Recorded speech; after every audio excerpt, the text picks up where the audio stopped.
എങ്ങാനും എനിക്ക് ഈ സിനിമ വർക്കാവില്ലെന്ന് വിചാരിക്കുക, then I'm done. I'm dead. That is the problem. കഴിഞ്ഞ 10-20 വർഷമായിട്ട് നമ്മൾ ചെയ്തുകൊണ്ടിരിക്കുന്ന ഓരോ ദിവസം നമ്മൾ പുതിയ ആൾക്കാരെ കാണുക, പുതിയ ഫാമിലീസിനെ പരിചയപ്പെടുവാണ്, പുതിയ ആൾക്കാരെ കാണുവാണ്. അപ്പോൾ അത് തരുന്ന ഒരു എനർജി ഭയങ്കര വലുതല്ലേ. അത് നമ്മൾ ഈ പേർപ്പസ് മനസ്സിലാക്കിയാൽ മതി, why we are doing it, right. ഇപ്പോൾ നമുക്ക് ഓഫ് കോഴ്സ് ഇപ്പോൾ എനിക്കും ഷിൻഡോയ്ക്കൊക്കെ നമ്മളൊരു പെർട്ടിക്കുലർ ഏജ് എത്തുന്നവരെ ഫിനാൻഷ്യൽ ഫ്രീഡം എന്ന് പറഞ്ഞാൽ അപ്രാപ്യമായിരുന്നു. ഇപ്പോൾ നമുക്ക് മോറൽലെസ് നമുക്ക് പ്രശ്നമില്ലാത്തൊരു സിറ്റുവേഷനിലൊക്കെ നമ്മൾ ലാൻഡ് ചെയ്തിട്ടുണ്ട്. അത് ലാൻഡ് ചെയ്തതിൻ്റെ കാരണം ഈ പറഞ്ഞ കഴിഞ്ഞ ഒരു 20-25 വർഷമുള്ള നമ്മുടെ ഓട്ടം തന്നെയാണ്. അത് എല്ലാവരും ചെയ്യുന്നുണ്ട്. iPhone 17 കോൺഫിഗറേഷൻ എന്താണെന്ന് വെച്ച് കഴിഞ്ഞാൽ എനിക്ക് I know, so I am up to date, right. അപ്പം അതിനകത്തൊക്കെ നമുക്ക് താല്പര്യമില്ലാതെ പോയി കഴിഞ്ഞാൽ പെട്ടു തീർന്നു. ഞാൻ നേരത്തെ പറഞ്ഞ പോലെ ദെൻ യു ബിക്കം സീനിയർ. എന്തുകൊണ്ടാണെന്ന് പറഞ്ഞാൽ നമ്മൾ വളർന്ന സമയത്ത് നമ്മൾ കണക്റ്റായ നമ്മുടെ പ്രൈമറി മാർക്കറ്റും നമ്മുടെ പ്രൈമറി സ്പേസും ഒക്കെയാണ് നമ്മൾ വലുതാകുമ്പോൾ ആരാവണമെന്നുള്ള നമ്മുടെ ആസ്പിറേഷൻസിന് ഒരു പരിധി വരെ സ്വാധീനിച്ച ഘടകം.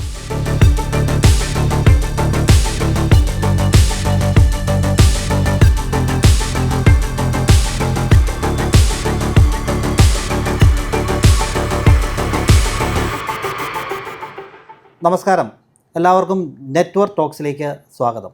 ഇന്ന് നമ്മുടെ കൂടെയുള്ള വിശിഷ്ട വ്യക്തി അസറ്റ് ഹോംസിൻ്റെ ചീഫ് ബിസിനസ് ഓഫീസറായിട്ടുള്ള ഗോകുൽ പിള്ളയാണ്. അദ്ദേഹം കേരളത്തിന് പുറത്തുള്ള നാഷണൽ ലെവൽ കമ്പനീസിൽ സെയിൽസ് ഹെഡായിട്ട് വർക്ക് ചെയ്തതിന് ശേഷമാണ് അസറ്റിലെത്തിയിരിക്കുന്നത്. ഇപ്പോൾ 3 വർഷമായി അസറ്റിൻ്റെ കൂടെയുണ്ട്. CEO ഇൻസൈറ്റ്സിൻ്റെ ഇന്ത്യയിലെ 2025 ടോപ്പ് 10 ലിസ്റ്റിൽ വന്നിട്ടുള്ള വ്യക്തിയാണ് mister Gokul Pillai. Gokul, welcome to network talks.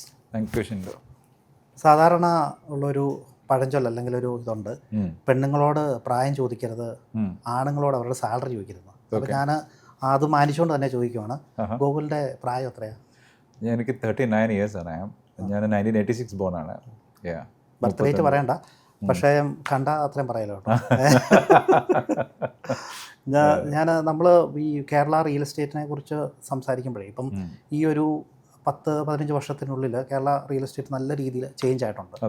അതിൽ അസറ്റ് ഹോംസ് കൊണ്ടുവന്നിരിക്കുന്ന ഒരു ഏറ്റവും പുതിയ സംരംഭമാണല്ലോ നിങ്ങളുടെ യങ് ഹാർട്ട് എന്നുള്ളത്. അപ്പം യങ് ഹാർട്ടിൻ്റെ ഇപ്പം നല്ല രീതിയിലുള്ള എൻക്വയറി അല്ലെങ്കിൽ കേരളത്തിൻ്റെ ആവശ്യമാണ് ഇപ്പോഴത്തെ ഒരു സ്ഥിതിയിൽ. അപ്പം അതിനെക്കുറിച്ച് അങ്ങനെ ഒരു കാര്യം കൊണ്ടുവരാനുള്ള ഒരു കാരണം അല്ലെങ്കിൽ ആ ഒരു സംരംഭം സ്റ്റാർട്ട് ചെയ്യാനായിട്ടുള്ള ഒരു റീസൺ എന്തായിരുന്നു? ഷിൻഡോ, നമ്മൾ ആദ്യമായിട്ട് ഈ 96 സ്ക്വയർ ഫീറ്റിൻ്റെ അപ്പാർട്ട്മെൻറ്റ് ഇന്ത്യയിൽ ലോഞ്ച് ചെയ്ത അസറ്റ് ഹോംസ് ആണ്. അതിൻ്റെ പേര് സെൽഫി എന്നാണ്. അപ്പോൾ ആർക്കും ചിന്തിക്കാൻ പറ്റില്ല 96 സ്ക്വയർ ഫീറ്റിൽ ഒരു അപ്പാർട്ട്മെൻറ്റ് ചെയ്യാൻ പറ്റുമെന്ന്. എന്തുകൊണ്ട് നമുക്ക് സെൽഫി ചെയ്യാൻ പറ്റിയെന്ന് പറഞ്ഞു കഴിഞ്ഞാൽ ഞങ്ങൾ വളരെ കൺസിസ്റ്റൻ്റ് ആയിട്ട് ഞങ്ങളുടെ കസ്റ്റമറെ കേൾക്കുന്ന ഒരു കമ്പനിയാണ്. കേൾക്കാമെന്ന് പറഞ്ഞാൽ ഞങ്ങൾക്ക് കുറേ പ്രോഗ്രാംസ് ഉണ്ട്. അപ്പോൾ ഞാൻ 1-2 എക്സാമ്പിൾസ് പറയാം. ഒന്നെന്ന് പറഞ്ഞാൽ we have a program call customer of the month. അപ്പോൾ ഞങ്ങളുടെ സീനിയർ മാനേജ്മെൻറ്റ് ടീമിലുള്ള ഞങ്ങളുടെ സീനിയർ മാനേജ്മെൻറ്റ് ടീം മെമ്പേഴ്സ് എല്ലാ മാസവും ഓരോ ലൊക്കേഷനിലുള്ള ഞങ്ങളുടെ കംപ്ലീറ്റഡ് പ്രോജക്ട്സ്, ഞങ്ങൾ ഹാൻഡ് ഓവർ ചെയ്ത് കഴിഞ്ഞ പ്രോജക്ട്സിലെ അവിടെ താമസിക്കുന്ന കസ്റ്റമേഴ്സിനെ, അവരുടെ ഫാമിലിയെ നമ്മൾ വിസിറ്റ് ചെയ്ത് നമ്മൾ അവരോട് അവിടെ താമസിക്കുമ്പോഴുള്ള ഫീഡ്ബാക്ക്, അവരവിടെ നേരിടുന്ന ബുദ്ധിമുട്ടുകൾ എന്തെങ്കിലും ഉണ്ടെങ്കിൽ അത്, അവരുടെ സജഷൻസ്, ഇതെല്ലാം ഞങ്ങൾ തന്നെ നേരിട്ട് പോയി കേൾക്കും. അപ്പോൾ അങ്ങനെ ഒരു പ്രോഗ്രാമുണ്ട്. രണ്ടെന്ന് പറഞ്ഞാൽ ഞങ്ങൾക്ക് കസ്റ്റമർ ഓൺ ബോർഡ് എന്ന് പറഞ്ഞൊരു പ്രോഗ്രാമുണ്ട്. എന്ന് വെച്ചാൽ ഞങ്ങളുടെ ബോർഡ് മീറ്റിംഗ്സിൽ, ഞങ്ങളുടെ സീനിയർ മാനേജ്മെൻറ്റ് ടീം മീറ്റിംഗ്സിൽ ഞങ്ങൾ ഈ പറയുന്ന ഞങ്ങളുടെ വളരെ എന്താ പറയുക ഹൈ പ്രൊഫൈലുള്ള കസ്റ്റമേഴ്സിനെ ഞങ്ങൾ ഇൻവൈറ്റ് ചെയ്ത്. സാധാരണ റിയൽ എസ്റ്റേറ്റ് കമ്പനികൾ ചെയ്യാത്തൊരു കാര്യം തന്നെയാണ്. കാരണം അവർ പഴയ കസ്റ്റമേഴ്സിനെ വീടെടുത്ത് കഴിഞ്ഞാൽ പിന്നെ അവരുമായിട്ട് കൂടുതൽ സംസാരമൊന്നും കാണില്ല. പക്ഷേ അസറ്റ് ഹോംസ് അതിൽ നിന്നും ഭയങ്കര വ്യത്യസ്തമായിട്ട് തന്നെ. അതെ, അപ്പോൾ ഞങ്ങൾക്ക് അറൗണ്ട് ഒരു 8,000 കസ്റ്റമേഴ്സ് ഉണ്ട് over A period of 18 years. അപ്പോൾ ദുബായിൽ മാത്രം 1,800 കസ്റ്റമേഴ്സ് ഉണ്ട് ഞങ്ങളുടെ വീട് വാങ്ങിച്ച ആൾക്കാർ. ഏതാണ്ട് ഒരു 40,000-ഓളം പേര് ഞങ്ങളുടെ വീടുകളിലാണ് രാത്രി കിടന്ന് ഉറങ്ങുന്നത് കേരളത്തിൽ. അപ്പോൾ ഇവർ തരുന്ന ഫീഡ്ബാക്കാണ് ശരിക്കും പറഞ്ഞാൽ ഞങ്ങളുടെ ഈ ക്യൂറേഷൻ ഏറ്റവും ബെറ്റർ ആക്കുന്നത്. പ്രോഡക്റ്റ് ഉണ്ടാവണമല്ലോ. ഇപ്പം what is a need in the market at this moment is very very important to understand. അല്ല നമ്മൾ ഒരു മേശയുടെ ചുറ്റും ഇരുന്ന് വർത്താനം പറഞ്ഞ് ഓക്കെ ദെൻ കുറച്ച് ഡാറ്റയൊക്കെ വെച്ചിട്ട് നമുക്ക് ഇതുപോലെ ഒന്ന് റെഡിയാക്കി കളയാം എന്ന് വിചാരിച്ചാൽ നമുക്ക് പറ്റത്തില്ല. ബിക്കോസ് കേരള എപ്പോഴും ഒരു പെക്യുലർ മാർക്കറ്റാണ്. We cannot compare it Bangalore, Chennai or Bombay and all. അപ്പോൾ ഞങ്ങളുടെ തന്നെ കസ്റ്റമേഴ്സ് ഞങ്ങളോട് പറഞ്ഞാണ്, നോക്കൂ നിങ്ങൾ ഞങ്ങളുടെയൊക്കെ ഫസ്റ്റ് ജനറേഷൻ കസ്റ്റമേഴ്സ് എന്ന് വെച്ചാൽ ഞങ്ങളൊക്കെ കമ്പനി സ്റ്റാർട്ട് ചെയ്ത ഒരു ആദ്യത്തെ 5 yearsലൊക്കെ ഞങ്ങളുടെ അപ്പാർട്ട്മെൻറ്റ് മേടിച്ച കസ്റ്റമേഴ്സ് അന്നൊക്കെ 35-40 വയസ്സുള്ള ആകുമ്പോഴാണ് ഒരാൾ ആദ്യത്തെ വീട് മേടിക്കുന്നത്. ഇപ്പോൾ 25 years ഉള്ള ആൾക്കാർ വന്ന് ഫസ്റ്റ് വീട് വാങ്ങുന്നുണ്ട്. അപ്പോൾ അവരൊക്കെ ഇപ്പോൾ ഒരു 50 വയസ്സ് 55 വയസ്സിലേക്ക് എത്തി. ആൻഡ് അതിൽ മെജോറിറ്റി ഓഫ് കസ്റ്റമേഴ്സ് ഇന്ത്യക്ക് പുറത്തുള്ള കസ്റ്റമേഴ്സാണ്. അപ്പോൾ അവർ 20 വർഷം കഴിഞ്ഞു, 18 വർഷം ഇനിയിപ്പോൾ 19 വയസ്സിലേക്ക് പോവാണ്. അപ്പോൾ ഇവരാണ് ഞങ്ങളോട് പറഞ്ഞത്, നിങ്ങൾക്ക് എന്തുകൊണ്ട് സീനിയർ ലിവിങ് ചെയ്യാൻ പാടില്ല. ബിക്കോസ് ഞങ്ങൾ പുറത്ത് ഇങ്ങനത്തെ ഒരുപാട് മാതൃകകൾ കാണുന്നുണ്ട്, ഒരു വലിയ വലിയ കമ്പനീസ് ഉണ്ട്. അപ്പോൾ why can't you do this എന്ന് പറഞ്ഞിട്ട് ഏതാണ്ട് 8 വർഷം എടുത്തു ഞങ്ങൾ ഈ പ്രോജക്റ്റ് ലോഞ്ച് ചെയ്യാൻ. 8 വർഷമായിട്ട് ഞങ്ങൾ ഇതിൻ്റെ പിന്നാലെയാണ്. ഇപ്പോൾ ഞങ്ങളുടെ MD ഈ ഇതുമായിട്ട് ബന്ധപ്പെട്ടിട്ടുള്ള ഒരുപാട് ആർക്കിടെക്ട്സിനെ, ഡിസൈനേഴ്സിനെ മീറ്റ് ചെയ്തു. ഇന്ത്യക്ക് പുറത്തുള്ള ഒരുപാട് രാജ്യങ്ങളിൽ സഞ്ചരിച്ചു, അവിടെയുള്ള പ്രോജക്ട്സുകൾ പോയി വിസിറ്റ് ചെയ്തു, അവിടെ താമസിച്ചു. ഇന്ത്യക്കകത്തുള്ള മറ്റ് സിറ്റീസിലുള്ള പ്രോജക്ട്സുകൾ പോയി ഒരുപാട് പാർട്ട്നേഴ്സുമായിട്ട് നമ്മൾ സംസാരിച്ചു. അപ്പോഴൊക്കെ നമ്മുടെ മനസ്സിലുള്ള കാര്യം എന്ന് വെച്ച് കഴിഞ്ഞാൽ കേരളം ഒരു പെർട്ടിക്കുലർ മാർക്കറ്റാണ്, ഒരു പെക്യുലർ മാർക്കറ്റാണ്. So we need something special for Kerala which is gonna work for our skin. നമ്മുടെ സ്കിന്നിന് മാച്ച് ആവണം, ദാറ്റ്സ് വെരി ഇമ്പോർട്ടൻറ്റ്. അങ്ങനെയാണ് we land into a partner and then we start building that. ഞാൻ ആദ്യം ചോദിച്ച ക്വസ്റ്റ്യനിലേക്ക് വരുമ്പോഴേ ഈ അതാണ് ഞാൻ ചോദിച്ചത്. ഗോകുലിന് 36 വയസ്സായെന്ന് പറഞ്ഞു, 39 വയസ്സായെന്ന് പറഞ്ഞു. അപ്പം ഇനി 11 വർഷം കഴിയുമ്പോൾ സീനിയർ ലിവിങ്ങിലേക്ക് സ്പീഡ് ആക്കാൻ കാരണം അല്ലല്ല, ഞാൻ ഇപ്പോഴേ എടുക്കാതെ ആലോചിക്കുകയാണ്. 50-55 വയസ്സ് കഴിഞ്ഞതിന് ശേഷം നമ്മൾ സീനിയർ ലിവിങ്ങിലോട്ട് മാറുന്നത്. പക്ഷേ ശരിക്കും പറഞ്ഞാൽ 55 വയസ്സ് വരെ വെയിറ്റ് ചെയ്യേണ്ട ആവശ്യമൊന്നുമില്ല. നമുക്കൊരു 40 വയസ്സൊക്കെ ആകുമ്പോഴത്തേക്കും ശരിക്കും പറഞ്ഞാൽ we can buy and keep. ഇത് എന്തായാലും കിട്ടാൻ ഒരു 3 വർഷം 4 വർഷം സമയം എടുക്കും. പിന്നെ ഒരു ബെസ്റ്റ് ഇൻവെസ്റ്റ്മെന്റ് ഓപ്ഷനാണ്. കാരണം വെച്ചിട്ടുണ്ടെങ്കിൽ you can rent it out actually, you get A better rent. പിന്നെ വേറെ നമ്മൾ സാധാരണ ഒരു അപ്പാർട്ട്മെന്റ് മേടിച്ചിടുന്ന പോലെ ഉള്ളൂ. പിന്നെ we are getting a fully furnished apartments. Fully furnished എന്ന് പറഞ്ഞാൽ സീനിയർ ലിവിങ് ഫ്രണ്ട്ലി ആയിട്ടുള്ള ഫർണിഷ്ഡ് ആയിട്ടുള്ള അപ്പാർട്ട്മെന്റ് ആണ്. അപ്പോൾ അത് നാളെ നമുക്ക് ഉപയോഗിക്കേണ്ടി വരുവാണെങ്കിൽ ഉപയോഗിക്കാം. അതൊരു മോശം കാര്യമൊന്നുമില്ല. അല്ല, അപ്പോൾ ഇതിൻ്റെ ഒരു ക്വസ്റ്റ്യൻ വരുന്നത് ആൾക്കാർക്ക് എപ്പോഴും ഒരു ഡൗട്ട് വരുന്നത് എന്താണെന്ന് ചോദിച്ചു കഴിഞ്ഞാൽ, ഇപ്പം ഓൾഡ് ഏജ് ഹോംസ് ഉണ്ട്. അപ്പം പല മക്കളോടും ഇത് സംസാരിച്ച് കഴിയുമ്പോഴത്തേനും പറയാം, അയ്യോ നിങ്ങൾ ഓൾഡ് ഏജ് ഹോമിൽ പോകണം, അത് മക്കൾക്കൊരു നാണക്കേടാണ്. അപ്പം ഇത് ശരിക്കും പറഞ്ഞാൽ ഓൾഡ് ഏജ് ഹോം ഒന്നുമല്ല, ഇതൊരു അപ്പാർട്ട്മെൻറ്റ് മേടിക്കുവാണ്. അതിനകത്ത് സീനിയർ സിറ്റിസണിനുള്ള എല്ലാ ഫെസിലിറ്റീസും പ്രൊവൈഡ് ചെയ്യുക. അതാണ് ഇതുമായിട്ടുള്ളൊരു വ്യത്യാസം എന്ന് പറയുമ്പോൾ. ഈ സീനിയർ ലിവിംഗ് എന്ന് പറഞ്ഞാൽ ഇപ്പം നമുക്ക് അതൊരു മിത്ത് പോലെയാണ് ആൾക്കാർക്ക്. They don't know really exact എന്താണ് സീനിയർ ലിവിംഗ് എന്ന് അറിയാത്ത ഒരുപാട് ആളുകളുണ്ട്, അറിയുന്ന ആളുകളുണ്ട്. സീനിയർ ലിവിംഗ് എന്ന് പറഞ്ഞൊരു lifestyle. It's basically a lifestyle. Okay, it's a lifestyle consist of some 3-4 pillars. ഇപ്പം നമ്മൾ പറയുവാണെങ്കിൽ ഹെൽത്ത്, വെൽനെസ്, റിക്രിയേഷൻ, കമ്മ്യൂണിറ്റി, ഇങ്ങനെ ഒരു 3-4 പില്ലേഴ്സ് അടങ്ങുന്ന ഒരു ജീവിതചര്യയാണ് സീനിയർ ലിവിംഗ് എന്ന് പറഞ്ഞാൽ. ഒരു 50 വയസ്സ് വരെ, 85 വയസ്സ് വരെ. ഇനി സീനിയർ ലിവിംഗ് തന്നെ 3-4-5 ടൈപ്സ് ഓഫ് സീനിയർ ലിവിംഗ് ഉണ്ട്. ഇപ്പം ഞങ്ങൾ ചെയ്യുന്ന ആക്റ്റീവ് സീനിയർ ലിവിംഗ് ആണ്. ആക്റ്റീവ് സീനിയർ ലിവിംഗ് എന്ന് പറഞ്ഞാൽ ഒരു 50 വയസ്സ് മുതൽ 85 വയസ്സ് വരെ പരസഹായം ഇല്ലാതെ വളരെ സന്തോഷമായിട്ട് to ensure the 100% that customers physical wellbeing and mental wellbeing വളരെ ആക്റ്റീവായിട്ട്, അതുകൊണ്ടാണ് അതിന് ആക്റ്റീവ് സീനിയർ ലിവിംഗ് എന്ന് പറയുന്നത്. ആക്റ്റീവായിട്ട് ജീവിക്കാൻ പറ്റുന്ന ഒരു കമ്മ്യൂണിറ്റിയാണ് നമ്മൾ ബിൽഡ് ചെയ്യുന്നത്. പിന്നെ അതിനല്ലാതെ നമുക്കിപ്പോൾ അസിസ്റ്റഡ് സീനിയർ ലിവിംഗ് ഉണ്ട്. അസിസ്റ്റഡ് എന്ന് പറഞ്ഞാൽ നമുക്ക് വേറെ ആളുടെ സഹായം വേണ്ടി വരും ജീവിക്കണമെങ്കിൽ. പാലിയേറ്റീവ് പിന്നെ കെയർ ഉണ്ട്, ഡിമെൻഷ്യ കെയർ ഉണ്ട്. ഇത്രയും ഫെസിലിറ്റീസും ഇത്രയും ആക്ടിവിറ്റീസും ഒക്കെ കൊടുത്തു കഴിയുമ്പോഴത്തേന് അങ്ങനെ ഒരു സിറ്റുവേഷനിലേക്ക് പോകുന്ന ആവശ്യം വരുന്നില്ല. അതാണ് ആക്റ്റീവ് സീനിയർ ലിവിംഗിന്റെ ഏറ്റവും വലിയ അഡ്വാൻറ്റേജ് എന്ന് പറഞ്ഞാൽ. നമുക്ക് എന്തുകൊണ്ട് അസുഖങ്ങളുണ്ടാകുന്നതുകൊണ്ടായിരിക്കാം, നമുക്ക് സംസാരിക്കാൻ ആളില്ലാത്തതുകൊണ്ടാണ്. ആക്റ്റീവ് ആയിട്ടിരിക്കുന്ന ആൾക്കാർ, നമ്മളിപ്പോൾ പല ആൾക്കാരും കണ്ടിട്ടുണ്ട്, നല്ലപോലെ വർക്ക് ചെയ്യുന്ന ആൾക്കാർ, നല്ല പ്രായം ആൾക്കാർ വർക്ക് ചെയ്യുന്നുണ്ട്. അല്ലാതെ വീട്ടിൽ ഇരുന്ന് നമുക്ക് സംസാരിക്കാൻ ആൾക്കാരില്ലാതെ വരുമ്പോഴത്തേനായിരിക്കും എനിക്ക് തോന്നുന്നത് അസുഖങ്ങൾ വരുന്നതും ആൾക്കാർ അതിനെക്കുറിച്ച് ചിന്തിച്ച് തുടങ്ങുന്നതും ഒറ്റപ്പെടലാണ് ഒരു പ്രശ്നമായിട്ട് വരുന്നത്. ഞങ്ങളൊരു 100% ആക്റ്റീവ് സീനിയർ ലിവിംഗ് ആണ്. അതിനകത്ത് ഈ പറഞ്ഞ മാക്സിമം വർഷം അവർ ആക്റ്റീവായി ഹെൽത്തിയായി ഇരിക്കാനാണ് ഞങ്ങൾ അതിനകത്ത് ശ്രമിക്കുന്നത്. അതിനകത്ത് ഒരുപാട് പ്രോഗ്രാംസ് ഉണ്ട്. When you start staying there, the kind of food what we are providing, the kind of physiotherapy we are providing, and the kind of events you are getting engaged, not only in that particular community, because ഞങ്ങളുടെ service provider ഒരു global പ്രൊവൈഡറാണ്. So you can actually go and visit any of their centers, you can stay with them, you can engage with people, the same set of people globally. ഇതിൽ വളരെ important ഉള്ള കാര്യം എന്താ വെച്ചിട്ടുണ്ടെങ്കിൽ ഈ 140 million seniors ആണ് ഇപ്പോൾ ഇന്ത്യയിലുള്ളത്. Okay, by 2050 it's gonna become 500 million. നമ്മളെല്ലാം അപ്പോൾ ആ സമയത്ത് അതിൻ്റെ ഭാഗമായിട്ട് വരും. ഇന്ത്യയിലാകെ 20,000 സീനിയർ ലിവിംഗ് ഹോംസേ ഉള്ളൂ, ബ്രാൻഡഡും അല്ലാതെയും. 7-8 ലക്ഷം അപ്പാർട്ട്മെൻറ്റ്, പ്രീമിയം അപ്പാർട്ട്മെൻറ്റ് മാത്രം ഇന്ത്യയിൽ ഒരു വർഷം വിൽക്കുന്നുണ്ട്, all put together. So then you look at the പിന്നെ opportunity. That is number 1. Number 2 എന്ന് പറഞ്ഞു കഴിഞ്ഞാൽ ഞാൻ സിമ്പിൾ സംഭവം പറയാം. അതായത് ലിങ്ക്ഡിൻ എടുത്ത് നോക്കിക്കഴിഞ്ഞാൽ ലിങ്ക്ഡിനിൽ നമ്മളെപ്പോഴും നമ്മുടെ ജോലി ചേഞ്ച് ചെയ്യുന്ന സമയത്ത് നമ്മൾ എന്ത് ചെയ്യും, നമ്മുടെ ലൊക്കേഷൻ അപ്ഡേറ്റ്. ഇപ്പോൾ ഞാൻ ഇതിനു മുമ്പ് അഹമ്മദാബാദിലായിരുന്നു. So I work in a company in Ahmed. So I came to Kerala, I change my location as Kochi. Last ഇയറിൽ ഈ കേരളത്തിൽ മാത്രം 40,000 പേരാണ് റിവേഴ്സ് മൈഗ്രേഷനിലൂടെ ലിങ്ക്ഡിനിൽ മാത്രം പ്രൊഫൈൽ ലൊക്കേഷൻ ചേഞ്ച് ചെയ്തിരിക്കുന്നത്. അവർ ഇന്ത്യക്ക് പുറത്ത് യൂറോപ്പിലും അമേരിക്കയിലും ഒക്കെ അങ്ങനത്തെ രാജ്യങ്ങളിൽ ഒരുപാട് വർഷങ്ങളായിട്ട് വലിയ ജോലികളിൽ ഇരുന്ന ആളുകളാണ്. അവരെല്ലാം ഇപ്പം റിവേഴ്സ് മൈഗ്രേഷൻ എന്ന് പറഞ്ഞാൽ നമ്മൾ ഈ കോവിഡിന് ശേഷം കാണുന്ന ഒരു സിനാരിയോ ഉണ്ടല്ലോ, അതിന്റെ ഭാഗമായിട്ട് അവർ തിരിച്ച് കേരളത്തിലേക്ക് വരികയും കേരളത്തിൽ ഇതുപോലുള്ള ജോലികൾ ഏർപ്പെടുകയും അവരുടെ ലൊക്കേഷൻ ലിങ്ക്ഡിന്റെ മാത്രം ഡേറ്റ ഞാൻ പറയുന്നത് 40,000 എന്ന് പറയുന്നത്. So reverse migration is also highly visible and people are coming. So it's gonna be the next big thing in Kerala as well as in India. ഇതിനകത്ത് ഇപ്പം ഈ സീനിയർ ലിവിങ്ങിലെ ആൾക്കാർ ചോദിക്കുന്ന വേറൊരു ചോദ്യം എന്ന് ചോദിച്ചു കഴിഞ്ഞാൽ അവർ ഇതിനകത്ത് എന്തെങ്കിലും പ്രായപരിധി, അതായത് ഇപ്പം ഗൂഗിൾ പറഞ്ഞു ഞാൻ ഇപ്പോഴേ ഒരെണ്ണം മേടിക്കാം, പക്ഷേ താമസിക്കാനായിട്ട് ഇപ്പം എനിക്ക് 40 വയസ്സാണ്, ഞാനിപ്പം എനിക്ക് 40 അല്ല, എനിക്ക് 50 ആയിരുന്നു. 40 വയസ്സായുള്ള ഒരാൾ ചിന്തിക്കുവാണ് നമുക്ക് അതിലേക്ക് താമസം മാറാൻ പറ്റുമോ? അപ്പം സീനിയേഴ്സിൻ്റെ കൂടെ എനിക്ക് താമസിക്കുന്നതിന് കുഴപ്പമൊന്നുമില്ല, അങ്ങനെയാണെങ്കിൽ എനിക്ക് അവിടെ താമസിക്കാൻ പറ്റുമോ എന്നുള്ളൊരു ക്വസ്റ്റ്യൻ വരുന്നുണ്ട്. അല്ല, ഇതിനകത്ത് നമുക്കിപ്പം ഇന്ത്യയിലെ നിയമങ്ങൾ പ്രകാരം നമുക്ക് ആരെയും ഈ പറഞ്ഞ പ്രായപൂർത്തിയായാലും ഒരു അപ്പാർട്ട്മെൻറ്റ് വാങ്ങുന്നതിനോ താമസിക്കുന്നതിനോ നമുക്ക് അങ്ങനെ റെസ്ട്രിക്ഷൻസ് വയ്ക്കാനൊന്നും പറ്റില്ല. പിന്നെ നമ്മൾ ഈ പറഞ്ഞ പോലെ ഇപ്പം ഒരു സെൽഫി, ഇപ്പം നമ്മൾ 96 square feet apartment 96 square feet apartment ഒരിക്കലും ഒരു കുടുംബത്തിനൊന്നും താമസിക്കാൻ പറ്റില്ലല്ലോ.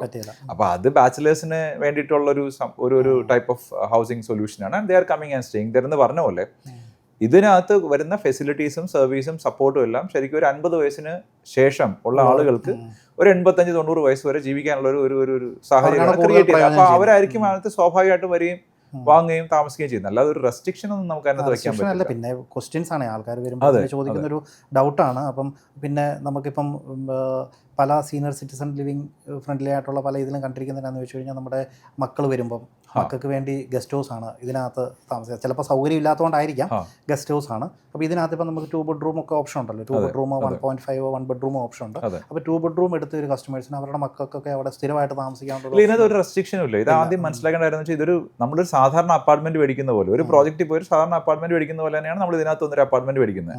അല്ലാതെ ഒരു വ്യത്യാസവും ഇല്ല. ഇതിനകത്ത് വരുന്ന സർവീസസ്, ഇപ്പം നമ്മൾ സാധാരണ ഒരു അപ്പാർട്ട്മെന്റ് പ്രോജക്റ്റിൽ ഒരു യൂണിറ്റ് വാങ്ങി താമസിക്കുമ്പോൾ നമുക്ക് കിട്ടുന്ന ഹൗസ് കീപ്പിംഗ് സർവീസോ അല്ലെങ്കിൽ മറ്റുള്ള സെക്യൂരിറ്റി സർവീസസോ അല്ലാതെ നമ്മുടെ സീനിയർ ലിവിംഗ് ഫ്രണ്ട്ലി ആയിട്ടുള്ള കുറേ അധികം സർവീസസ് ഇതിനകത്ത് വരുന്നുണ്ട്. അതാണ് ശരിക്കും പറഞ്ഞാൽ ഇതിനെ സീനിയർ ലിവിംഗ് പ്രോജക്റ്റ് ആക്കി മാറ്റുന്നത്. അപ്പോൾ അത് പിന്നെ 99.9% 50 വയസ്സ് കഴിഞ്ഞ ആൾക്കാരുടെ വെൽ ബീയിങ് എൻഷുർ ചെയ്യുന്നതാണ്. അപ്പോൾ അതുകൊണ്ട് സ്വാഭാവികമായിട്ട് അങ്ങനെയുള്ള ആൾക്കാരായിരിക്കും എന്ത് ചെയ്യുക, അവിടെ വന്ന് താമസിക്കാം. അല്ല, നമ്മൾ മേടിക്കുന്ന കാര്യം പറഞ്ഞു. ഇപ്പോൾ എനിക്ക് എൻ്റെ പ്രായത്തിൽ എന്തുകൊണ്ട് ഞാൻ മേടിക്കുന്നത് വെച്ചാൽ being if I am going to become an investor, I really want to invest in this project, right? I can invest actually, because ഇത് ഞാനിപ്പോൾ 55 ലക്ഷം രൂപയ്ക്ക് ഒരു 1 ബെഡ്റൂം മേടിച്ചെന്ന് വിചാരിക്കാം. ആഫ്റ്റർ 10 years ആയിരിക്കും എനിക്ക് കിട്ടണേ. പക്ഷെ after 10 years you just imagine what is a kind of എന്ത് കോസ്റ്റ് വരുന്നത് ഞാൻ പോയി മേടിക്കുവാണെങ്കിൽ. 10 വർഷം മുമ്പുള്ള അപ്പാർട്ട്മെന്റ് കോസ്റ്റ് ഇപ്പോഴത്തെ കോസ്റ്റ് നമുക്ക് അറിയാമല്ലോ. And in between after 3 years എനിക്ക് എൻ്റെ യൂണിറ്റ് അപ്പാർട്ട്മെന്റ് ഹാൻഡ് ഓവർ ചെയ്ത് കിട്ടും. ആൻഡ് എനിക്ക് റെന്റ് ഔട്ട് ചെയ്യാം. എനിക്ക് I can make income out of it. പിന്നെ ഇതിനകത്ത് നമ്മൾ നേരത്തെ സംസാരിച്ചപ്പോഴത്തേന് ഒരു കാര്യം പറഞ്ഞാൽ ഇത് ഫുള്ളി ഫർണിഷ്ഡ് ആണ്. ഇതിനകത്ത് നിങ്ങൾ നിങ്ങളുടെ ബാഗ് മാത്രം പാക്ക് ചെയ്തുകൊണ്ടാൽ മതി. വന്നതിന് ശേഷം ആ ബാഗ് വരെ തിരിച്ചു കൊണ്ടുപോകാം. ഈവൻ അംബ്രല വരെ കൊടുക്കുന്നുണ്ട്. അപ്പോൾ ആ ഒരു ഫെസിലിറ്റീസ് കൊടുക്കുന്നത് വേറെ ഏതെങ്കിലും പ്രൊജക്റ്റുകൾ, നമുക്കറിയാവുന്ന പ്രൊജക്റ്റുകൾ അങ്ങനെ കൊടുക്കുന്നുണ്ടോ, അതോ നമ്മുടെ ഈ ഒരു പ്രൊജക്റ്റ് മാത്രമാണോ അങ്ങനെ? അല്ല, നമുക്കിത് ശരിക്കും ഇതിനകത്ത് 2 ഓപ്ഷൻസാണ് ഉള്ളത് വേൾഡ് വൈഡ്. ഒന്നെന്ന് പറഞ്ഞു കഴിഞ്ഞാൽ ഒരു റെന്റ് ആൻഡ് ഓണും, രണ്ടെന്ന് പറഞ്ഞാൽ ബൈ ആൻഡ് ഓണും.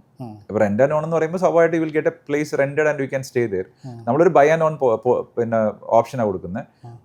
എന്തുകൊണ്ട് നമ്മളിത് ഫുള്ളി ഫർണിഷ്ഡ് കൊടുക്കണം എന്ന് പറഞ്ഞു കഴിഞ്ഞാൽ ഇതിൻ്റെ സ്പെക്കും ഇതിൻ്റെ ഫിനിഷും and the kind of furniture what we are going to use എല്ലാം സീനിയർ ഫ്രണ്ട്ലി എന്ന് പറഞ്ഞപ്പോൾ ഒരാളൊരു വീൽ ചെയറിൽ ഇരിക്കുവാണെങ്കിൽ പോലും ആ വീൽ ചെയർ ഇരിക്കുന്ന ആളിന് അയാളുടെ വാർഡ്രോബ്സ് ആക്സസ് ചെയ്യാൻ പറ്റണം, അയാളുടെ ഡ്രസ്സ് വയ്ക്കാൻ പറ്റണം, അയാളുടെ അംബ്രല്ല എടുക്കാൻ പറ്റണം, അയാളുടെ കീസ് എടുക്കാൻ പറ്റണം, ഡോർ ഓപ്പൺ ചെയ്യാനുള്ള കീസ് എടുക്കാൻ പറ്റണം, ടോയ്ലറ്റ്സ് ആക്സസ് ചെയ്യാൻ പറ്റണം എന്ന് പറഞ്ഞാൽ each and every amenities and each ഒരു every nook and corner of the project അയാൾക്ക് റീച്ച് ചെയ്യാൻ പറ്റണം. That's very important. അപ്പോൾ അതുകൊണ്ടാണ് അതിനെ അങ്ങനെ ഡിസൈൻ ചെയ്തിരിക്കുന്നത്. അവിടെ ഉപയോഗിക്കുന്ന പിന്നെ ഒരു തരത്തിലുള്ള ഫർണിച്ചറിന് ഷാർപ്പ് എഡ്ജസ് ഉണ്ടാകാൻ പാടില്ല. ഇപ്പോൾ ഒന്ന് ഫോളായി എന്ന് വിചാരിച്ചു കഴിഞ്ഞാൽ ഒരു ഡാമേജ് അല്ലെങ്കിൽ പ്രശ്നങ്ങളൊന്നും കോസ് ചെയ്യാൻ പാടില്ല. അപ്പം അത്രയും കോൺഷ്യസ് ആയിട്ടാണ് അതിനെ ക്യൂറേറ്റ് ചെയ്തിരിക്കുന്നത്. അപ്പോൾ അതുകൊണ്ടാണ് നമ്മളത് ഫുള്ളി ഫർണിഷ്ഡ്. ഇപ്പം ഞാനൊരു എക്സാമ്പിൾ പറയാം. നമ്മൾ ഇപ്പം കുറച്ച് വയസ്സായി കഴിയുമ്പോഴത്തേക്ക് ഇപ്പം ഒരു അപ്പാർട്ട്മെന്റ് പ്രോജക്റ്റ് ആകുമ്പോൾ എല്ലാ ഡോർസും ഏതാണ്ട് ഒരുപോലെ ഇരിക്കും. ഡോർ നമ്പേഴ്സ് ആയിരിക്കും ശരിക്കും പറഞ്ഞിട്ടുണ്ടാവുക. അപ്പോൾ ഇച്ചിരിയൊക്കെ മെമ്മറി ഒന്ന് കുറയും. നമുക്ക് ഇപ്പോഴേ ശരിക്കും പറഞ്ഞാൽ ചില സമയത്ത് ഒരു മെമ്മറി പ്രശ്നമുണ്ട്. അപ്പോൾ നമ്മൾ പെട്ടെന്ന് നമ്മുടെ ഡോറ് കാണുമ്പോഴത്തേക്കും നമുക്ക് തിരിച്ചറിയാൻ വേണ്ടി നമ്മൾ ഡോറിനടുത്ത് we are creating a memory niche. അപ്പോൾ അതിനകത്ത് നമുക്ക് നമ്മുടെ ഒരു ഫോട്ടോയോ അല്ലെങ്കിൽ നമുക്ക് പെട്ടെന്ന് നമ്മുടെ വീടെന്ന് റെക്കഗ്നൈസ് ചെയ്യാൻ പറ്റുന്ന എന്തെങ്കിലും ഒരു കാര്യം ഒരു കുഞ്ഞു സംഭവമാണ്. അതുപോലെ ഇപ്പോൾ നമ്മൾ ഡോർ ഹാൻഡിൽസ് ഉണ്ട്. ഈ ഡോർ ഹാൻഡിൽസ് ലെതർ റാപ്ഡ് ആണ്. എന്തിനാന്ന് വെച്ചിട്ടുണ്ടെങ്കിൽ ഇപ്പം നാളെ ആർത്രൈറ്റിസ് എന്തെങ്കിലും വരുവാണെങ്കിൽ അല്ലെങ്കിൽ വാർദ്ധക്യ സഹജമായ എന്തെങ്കിലും പ്രശ്നം വരുവാണെങ്കിൽ during winter UK not എന്താ പറയുക grab steel handle, it is gonna be really painful. അപ്പോൾ അത് ഹാൻഡിൽ ചെയ്യാനാണ് ഇതിങ്ങനെ കൊടുത്തിരിക്കുന്നത്. അപ്പോൾ അത്രയും സൂക്ഷ്മമായിട്ടാണ് നല്ലൊരു റിസർച്ച് നടത്തിയതിന് അത്. ആ 8 വർഷം ഞാൻ പറഞ്ഞില്ല, 8 വർഷം ഞങ്ങളുടെ MD ഇതിന്റെ പിന്നാലെ ആയിരുന്നു, ഞങ്ങളുടെ എൻ്റയർ ടീമിന്റെ പിന്നാലെ ആയിരുന്നു. ആ 8 വർഷം ഞങ്ങൾ ഇതിനകത്ത് ഞങ്ങൾ ശരിക്കും ഏതൊരു പ്രോജക്റ്റ് മാർക്കറ്റിലോട്ട് കൊണ്ടുവരുമ്പം വി ഓൾവേസ് ഫസ്റ്റ് ഞങ്ങൾക്ക് ഒരു കൺവിക്ഷൻ വേണമല്ലോ. ഞങ്ങൾ ചെയ്യുന്ന you have to be the best in the market. അപ്പം ഞങ്ങൾക്ക് ഒരു കൺവിക്ഷൻ വേണം. അപ്പോൾ അതിനൊരു 8 വർഷവും ഞങ്ങൾ 8 വർഷം മാത്രമല്ല, ആ 8 വർഷം നമ്മൾ അസോസിയേറ്റ് ചെയ്ത ആളുകൾ, അതും വളരെ ഇമ്പോർട്ടൻ്റ് ആണ്. ഞാൻ ഈ അസറ്റിൻ്റെ ഇപ്പം ഗൂഗിൾ പറഞ്ഞത് വെച്ച് പറയുവാണ്, ഇപ്പം അസറ്റിൻ്റെ ഏത് പ്രൊജക്റ്റുകൾ ലോഞ്ച് ചെയ്താലും അത് ഭയങ്കര ഫാസ്റ്റ് ആയിട്ട് സെല്ലാണ്. അപ്പോൾ അതിൻ്റെ ഒരു റീസൺ ഞാൻ കണ്ടതെന്നാന്ന് ചോദിച്ചു കഴിഞ്ഞാൽ അത് ആ മാർക്കറ്റിന് ആവശ്യമായിട്ടുള്ള ഒരു ഡിസൈന്, അല്ലെങ്കിൽ അവിടെ ആ കസ്റ്റമർ ഏത് ടൈപ്പ് കസ്റ്റമറാണ് മേടിക്കുന്നത്, ആർക്കാണ് മേടിക്കേണ്ടത്, അതിനെ ബേസ് ചെയ്തിട്ടുള്ളൊരു ഡിസൈനാണ് വരുന്നത്. അത് നിങ്ങളുടെ റിസർച്ച് ആൻഡ് ഡെവലപ്മെൻറ്റ് ടീമിൻ്റെ ഒരു ഭയങ്കര കൈയുണ്ട് അതിനകത്ത്. സീനിയർ സിറ്റിസൺസ് വരുമ്പോൾ നമ്മുടെ അടുക്കൽ വന്ന് ചോദിക്കുന്ന ഒരു കുറേ ക്വസ്റ്റ്യൻസ് ഉണ്ട്. അതിനകത്ത് മെയിൻ ആയിട്ടുള്ള ഒന്ന് എന്നാന്ന് വെച്ചാൽ അവർക്ക് വർഷിപ്പ് ചെയ്യാനുള്ള ഒരു പ്ലേസ് അടുത്തുണ്ടോ. രണ്ടാമത് ചോദിക്കുന്നതിനാന്ന് വെച്ച് കഴിഞ്ഞാൽ മെഡിക്കൽ ഫെസിലിറ്റി. അപ്പം തീർച്ചയായിട്ടും ഈ നമ്മുടെ ഈ യങ്ങറ്റ് ഹാർട്ട് എന്ന് പറഞ്ഞ ഈ ഒരു പ്രൊജക്റ്റിലേക്ക് വരുന്നതിനകത്തുനിന്ന് ഫസ്റ്റ് ക്വസ്റ്റ്യൻസ് ഇത് തന്നെയായിരിക്കും. അപ്പം അത് നമ്മൾ ഈ ലൊക്കേഷൻ ചൂസ് ചെയ്യുന്നതിനകത്ത് അതുപോലെ എന്തെങ്കിലും ക്രൈറ്റീരിയ ഉണ്ടോ? ഞങ്ങളുടെ പ്രോജക്ട്സിൻ്റെ ക്യൂറേഷൻ എന്ന് പറയുന്നത് ഓൾമോസ്റ്റ് 100% ഞങ്ങൾ ഇൻഹൗസാണ്. ഞങ്ങൾക്ക് വളരെ ക്വാളിഫൈഡ് ആയിട്ടുള്ള CTOയും CDOയും ഒക്കെ അടങ്ങുന്ന ഒരു സംഘം, അവരുടെ കൂട്ടത്തിലൊരു കൂട്ടം വളരെ മിടുക്കന്മാരായിട്ടുള്ള എഞ്ചിനീയേഴ്സും ലൈസൻസിങ് ഓഫീസേഴ്സൊക്കെ ഉണ്ട്. ആൻഡ് ഞങ്ങൾ ഏതോ ഒരു ലാൻഡ് ഐഡൻറ്റിഫൈ ചെയ്യുന്നതിന് മുമ്പ് നമുക്കൊരു ലാൻഡ് ഇൻഫർമേഷൻ റിപ്പോർട്ട് എന്ന് പറഞ്ഞാൽ LIR എന്ന് പറഞ്ഞൊരു പ്രോസസ്സ് ഉണ്ട്. അതെല്ലാം കംപ്ലീറ്റ് ചെയ്തതിന് ശേഷമാണ് നമ്മൾ ഒരു പ്രോജക്റ്റ് അവിടെ എന്ത് ചെയ്യുന്നത്, അവിടെ ലോഞ്ച് ചെയ്യുന്നത്. അപ്പോൾ അത് ഞാൻ നേരത്തെ പറഞ്ഞ പോയിന്റ്, അതായത് നമ്മൾ സാധാരണ ഒരു അപ്പാർട്ട്മെൻറ്റ് പ്രോജക്റ്റ് ചെയ്യുന്ന പോലത്തെ ഒരു പ്രോജക്റ്റിനാണ് ഇത്. അവിടെ നമ്മൾ ചെയ്യുമ്പോൾ സ്വാഭാവികമായിട്ടും അതിനടുത്ത് ഹോസ്പിറ്റലുണ്ടോ അല്ലെങ്കിൽ ഈ പറഞ്ഞ പോലെ ആരാധനാലയങ്ങളുണ്ടോ എന്നുള്ള എല്ലാ പാരാമീറ്റേഴ്സും നമ്മൾ ചെക്ക് പോയിന്റ്സും ചെക്ക് ചെയ്തിട്ടാണ് നമ്മളവിടെ പ്രൊവൈഡ് ചെയ്യാൻ പോകുന്നത്.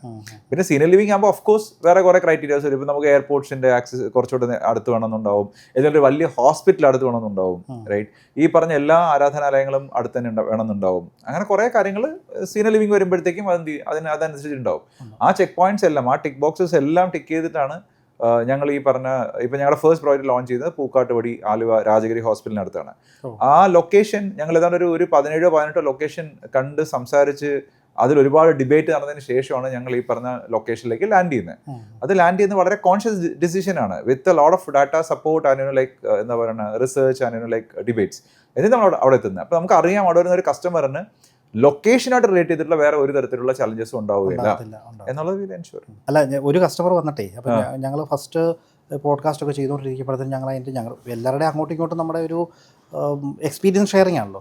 അപ്പോൾ എൻ്റെ ഒരു കസ്റ്റമർ വന്ന് ഒരു വില്ല പ്രോജക്റ്റാണ്, വില്ല പ്രോജക്റ്റിനൊക്കെ ഓക്കെ പറഞ്ഞതിന് ശേഷം പുള്ളിയുടെ ഒറ്റ കണ്ടീഷനുള്ളൂ, ഫണ്ട് ട്രാൻസ്ഫർ ചെയ്യണമെങ്കിൽ നിങ്ങൾക്ക് കീറ വേണമെന്ന് പറഞ്ഞു.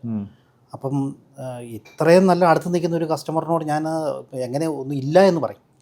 അപ്പം കീറ എന്താണെന്ന് പിടിയും കിട്ടുന്നില്ല. നമുക്ക് അറിയേണ്ടത് എന്ത് സംഭവം എന്നാന്ന് അറിയത്തില്ല. പുള്ളിയോട് എനിക്ക് ചോദിച്ചു കഴിഞ്ഞാൽ എൻ്റെ ഈഗോയെ ഹർട്ട് ചെയ്യല്ലേ, ഞാനങ്ങോട്ടൊരു സംഭവം ചോദിച്ചില്ല സാർ അതെന്താണെന്ന് ചോദിക്കാനുള്ളൊരു മടി.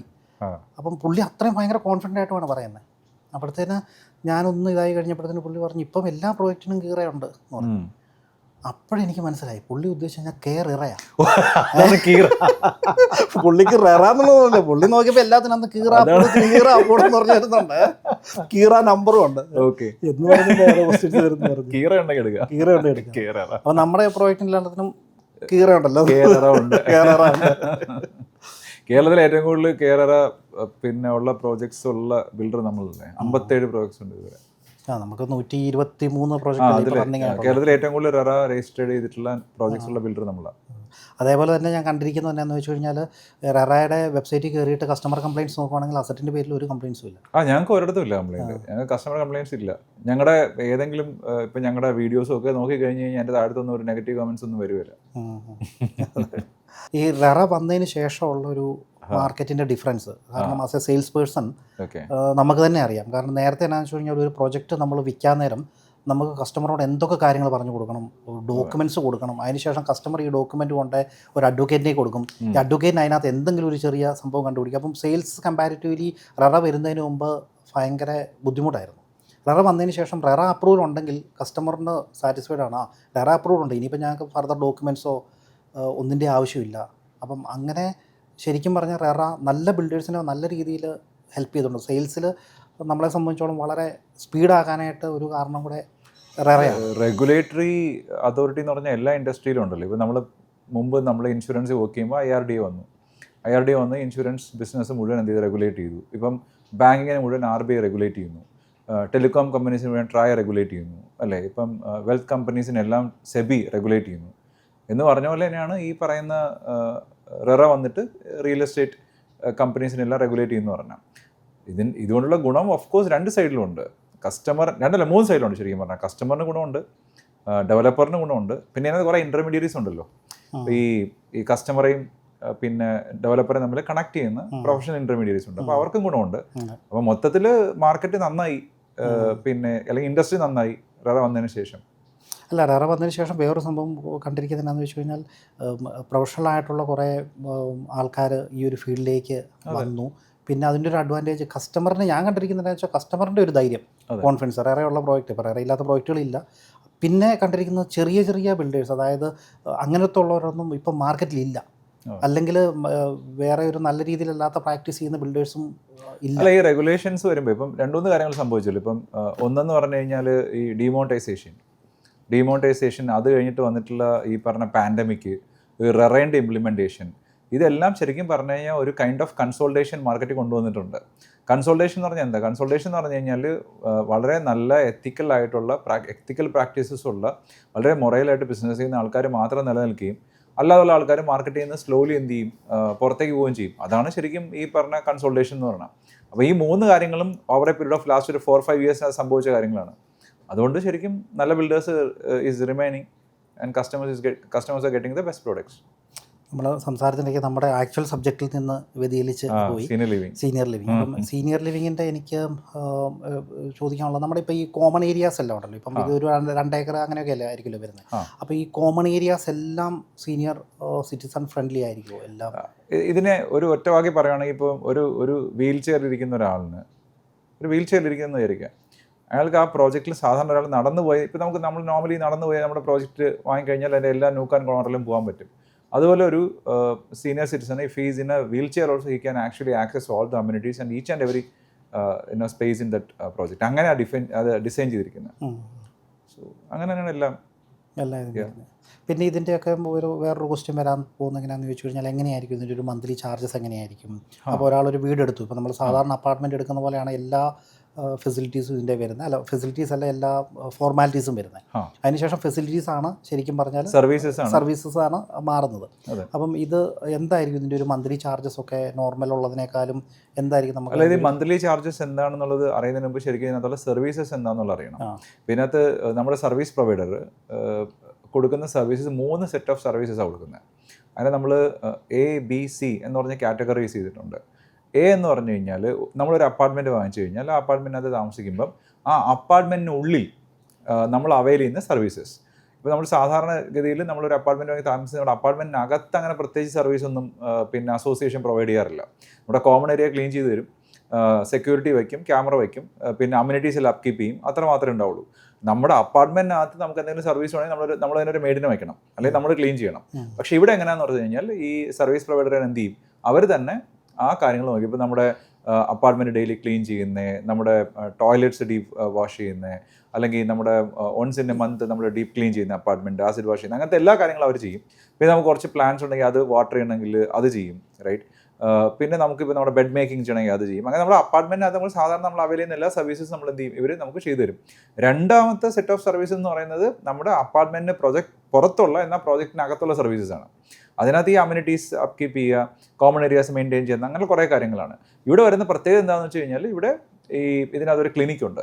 ആ ക്ലിനിക്കുണ്ട്, ഒരു നഴ്സിംഗ് സ്റ്റേഷനുണ്ട്, ഒരു BLS basic life support provide ചെയ്യുന്ന ഒരു ആംബുലൻസ് ഉണ്ട്. അപ്പോൾ അതിനൊരു ഡ്രൈവർ വേണം, ഈ ക്ലിനിക്ക് റൺ ചെയ്യാൻ ആൾ വേണം. നഴ്സിംഗ് സ്റ്റേഷൻ 24/7 ആണ്. അപ്പോൾ അവിടെ നഴ്സസ് വേണം, റൈറ്റ്.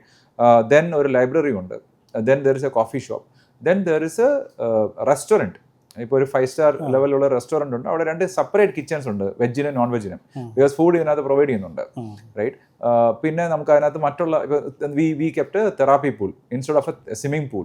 അപ്പം അത് ഫിസിയോതെറാപ്പിസ്റ്റ് വേണം ഇതിനകത്ത് ഫുൾ ടൈം.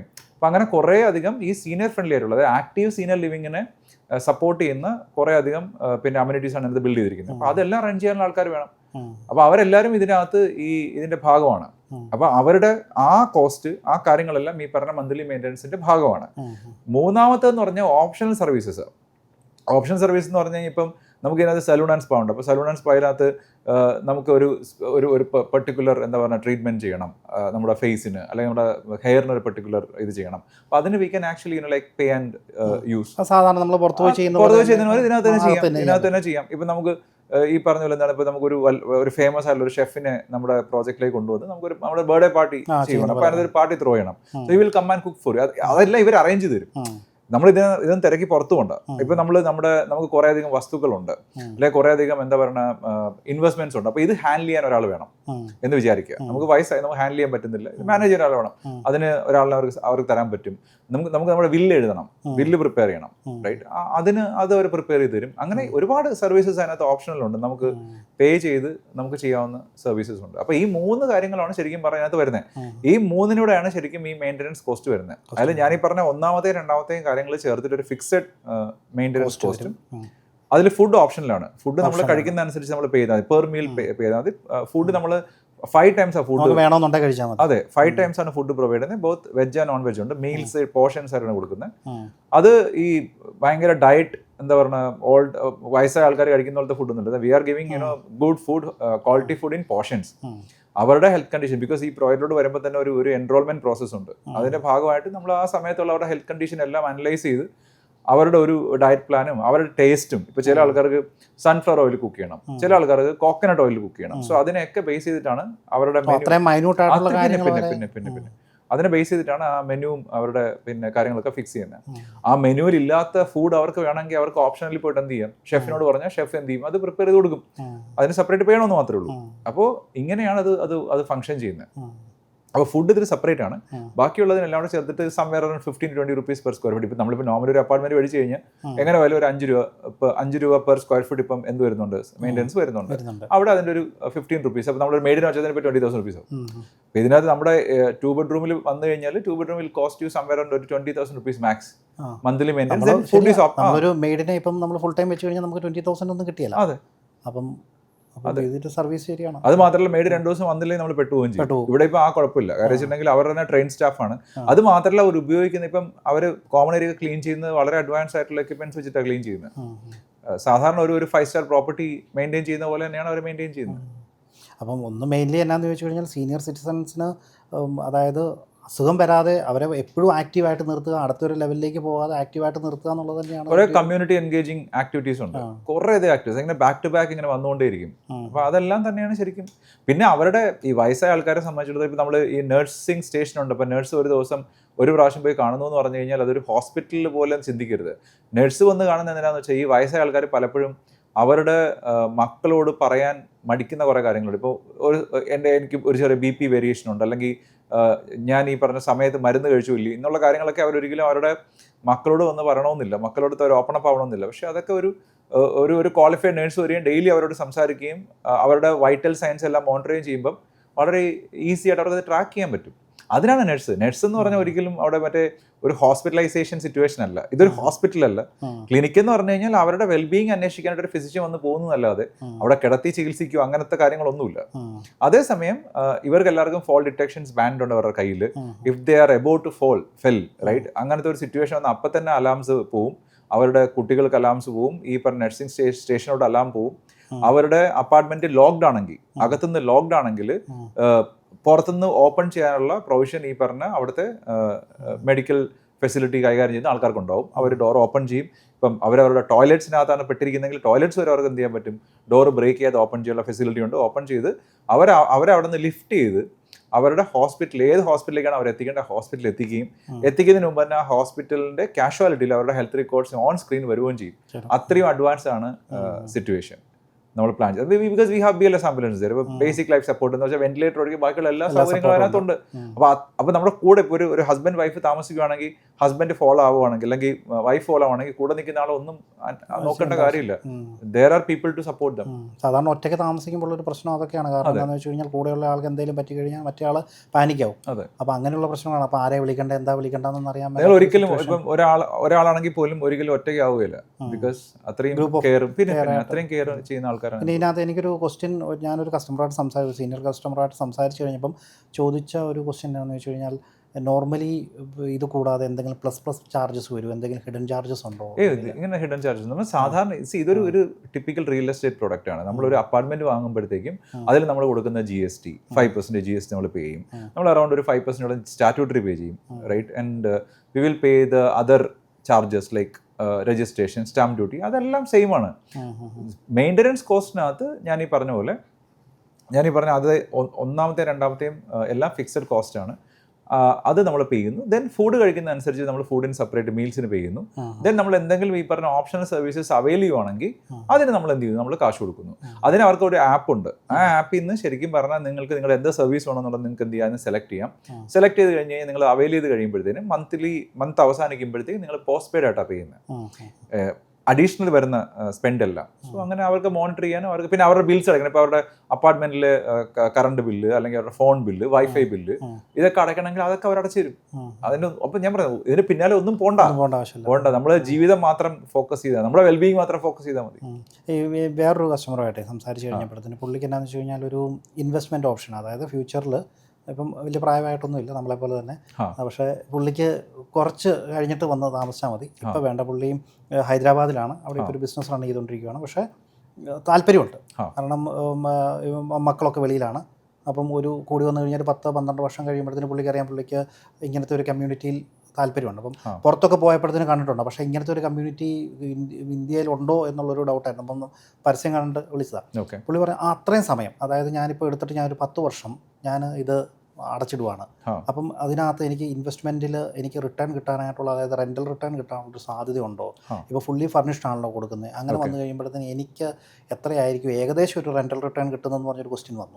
വളരെ നല്ല ചോദ്യമാണത്. കാരണം ഇപ്പം റെൻ്റൽ ഈസ് ഓൾവേസ് ദെയർ. നമുക്കറിയാം റെൻ്റൽ ഈൽഡ് എന്താണ്. നോർമലി ഒരു 4% ആണ് ഗ്ലോബൽ റെൻ്റൽ ഈൽഡ് ആവറേജ് എന്ന് പറയുന്നത്. പ്രോബ്ലി ഇങ്ങനത്തെ സ്പെഷ്യൽ ടൈപ്പ് ഓഫ് പ്രോജക്ട്സുകളിൽ റെൻ്റൽ ഈൽഡ് കൂടുതൽ, you may get up to 6-7%. പക്ഷേ അതൊന്നുമല്ല ഇതിനകത്ത് തമാശ. ഇപ്പം ഞാനും ഷിൻഡോയൊക്കെ വളരെ ചെറുപ്പമായിരുന്ന സമയത്ത് നമ്മൾ ആദ്യത്തെ പ്ലാൻ എന്ന് പറഞ്ഞു കഴിഞ്ഞാൽ ഒരു പെൻഷൻ പ്ലാൻ എടുക്കുക. അതായത് നമുക്കൊക്കെ അറിയാം നമ്മളൊരു ഗവൺമെൻറ് ജോലിക്ക് പോകാൻ പോകുന്നില്ല. ഇപ്പോൾ പിന്നെ ഗവൺമെൻറ് ജോലിക്ക് പോയി കഴിഞ്ഞാൽ പെൻഷനും ഇല്ല. അപ്പോൾ പെൻഷൻ കിട്ടുക എന്നുള്ളതായിരുന്നു ആദ്യത്തെ പരിപാടി. അപ്പോൾ ആദ്യം നമ്മൾ ചെയ്യുന്ന ഒരു ആനുവിറ്റി പ്ലാൻ എടുക്കണം എന്നുള്ളതാണ്. കാര്യം നമുക്കൊരു 50 വയസ്സ് കഴിയുമ്പോൾ പെൻഷൻ വരണം, അല്ലെങ്കിൽ പെൻഷൻ ഉണ്ടാവും. പെൻഷൻ പോലെ ആ സമയത്ത് കിട്ടാനായിട്ട് എന്തെങ്കിലും മാർഗ്ഗങ്ങൾ ഉണ്ടാക്കണം. ഇപ്പോൾ ശരിക്കും പറഞ്ഞാൽ ആരും ഒരു പെൻഷൻ പ്ലാൻ എടുക്കണം. ഇപ്പോൾ വീട് വാങ്ങിച്ചാൽ മതി. ഇപ്പോൾ even we are buying a senior living home also or a regular apartment also there is a product called reverse mortgage. Reverse mortgage എന്ന് പറഞ്ഞ പ്രോഡക്റ്റ് ഇപ്പോൾ SBI ഉൾപ്പെടെ എല്ലാ ബാങ്കുകളും പ്രൊവൈഡ് ചെയ്യുന്നുണ്ട്.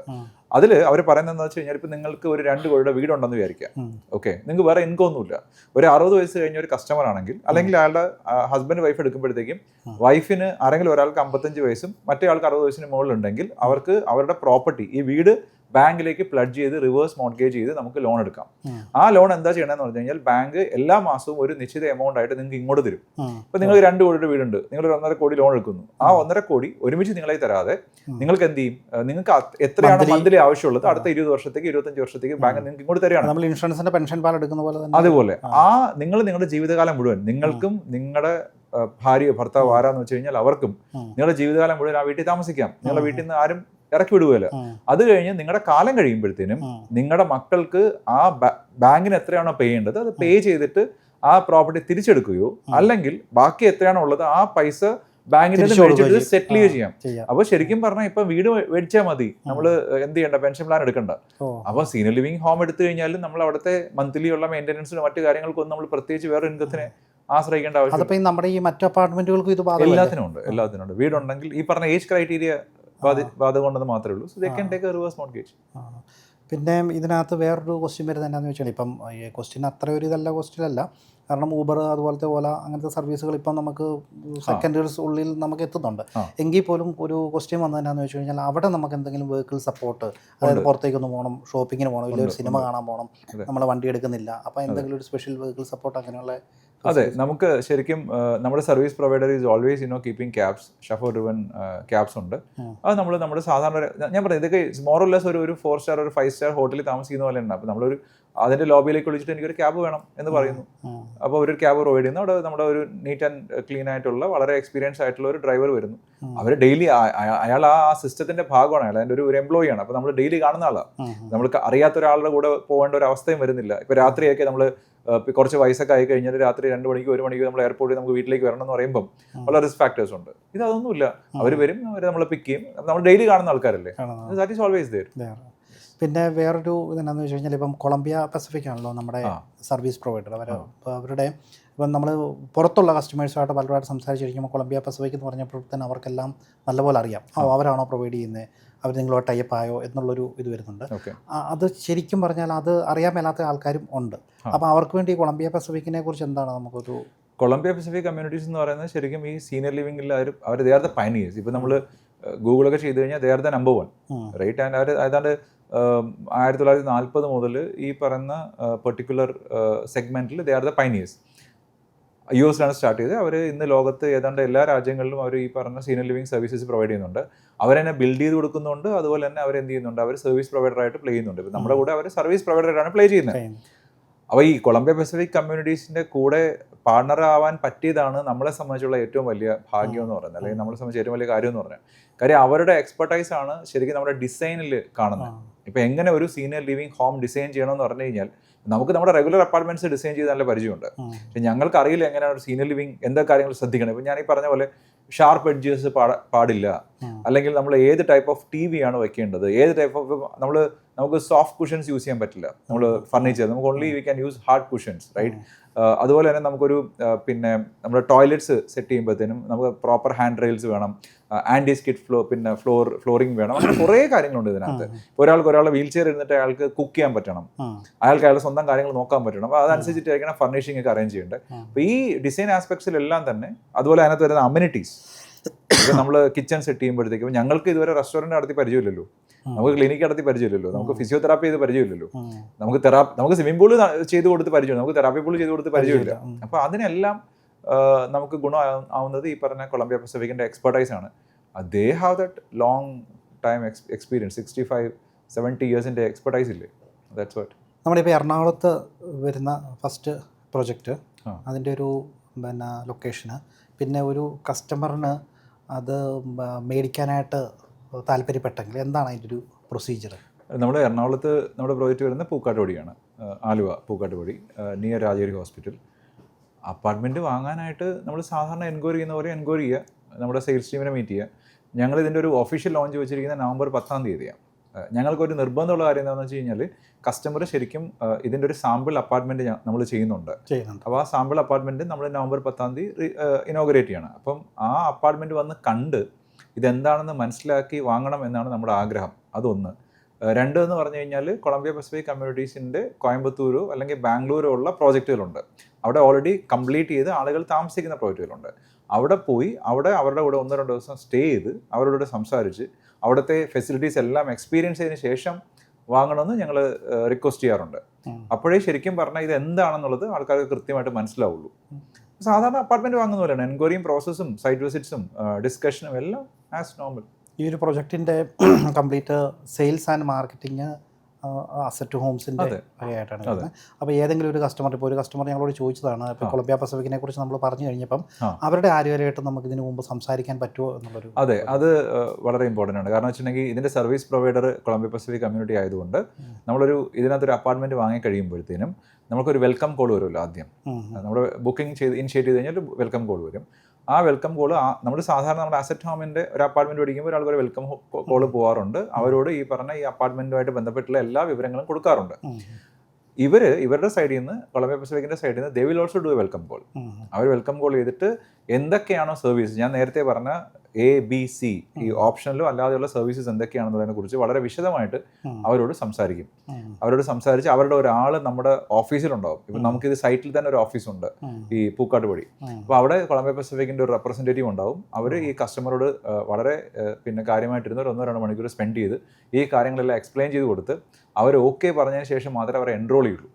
കാരണം ഇത് അപ്പാർട്ട്മെൻറ്റ് വാങ്ങുന്നതിന് അത്രമാത്രം ഇമ്പോർട്ടൻ്റ് ആണ് ഈ സർവീസസ് മനസ്സിലാക്കി ആ സർവീസസിനകത്തോട്ട് അവർ എക്കോ സിസ്റ്റത്തിലൂടെ എൻറോൾ ആവാന്ന് പറയുന്നത്. അപ്പോൾ അതിനകത്ത് കൃത്യമായിട്ടുള്ള പിന്നെ ഇൻഫർമേഷൻ പാസ് ചെയ്യും. ശരിയാണ്. ഇതിൻ്റെ കാരണം എന്താ വെച്ചാൽ സാധാരണ ഒരു അപ്പാർട്ട്മെൻറ്റ് മേടിക്കുന്ന പോലെ ഇതിൻ്റെ സർവീസാണ് ഭയങ്കരമായിട്ട് ഇമ്പോർട്ടൻ്റ് വരുന്നത്. പിന്നെ ഇതിന് സാധാരണ നമ്മുടെ അപ്പാർട്ട്മെൻറ്റ് പോലെയുള്ളത് തന്നെ ഉള്ളതുപോലെ തന്നെ നമുക്ക് ഓണേഴ്സ് അസോസിയേഷനും അസോസിയേഷൻ ഫോർമേഷനും കാര്യങ്ങളൊക്കെ ഉണ്ട്. They will also work very closely with Columbia Pacific or who are the service provider to run the community. അപ്പോൾ അവർക്ക് സാധാരണ ഒരു അപ്പാർട്ട്മെന്റ് ഓണേഴ്സ് അസോസിയേഷനുള്ള എല്ലാ റൈറ്റ്സും ഉണ്ട്, എവർക്കും ഉണ്ട്.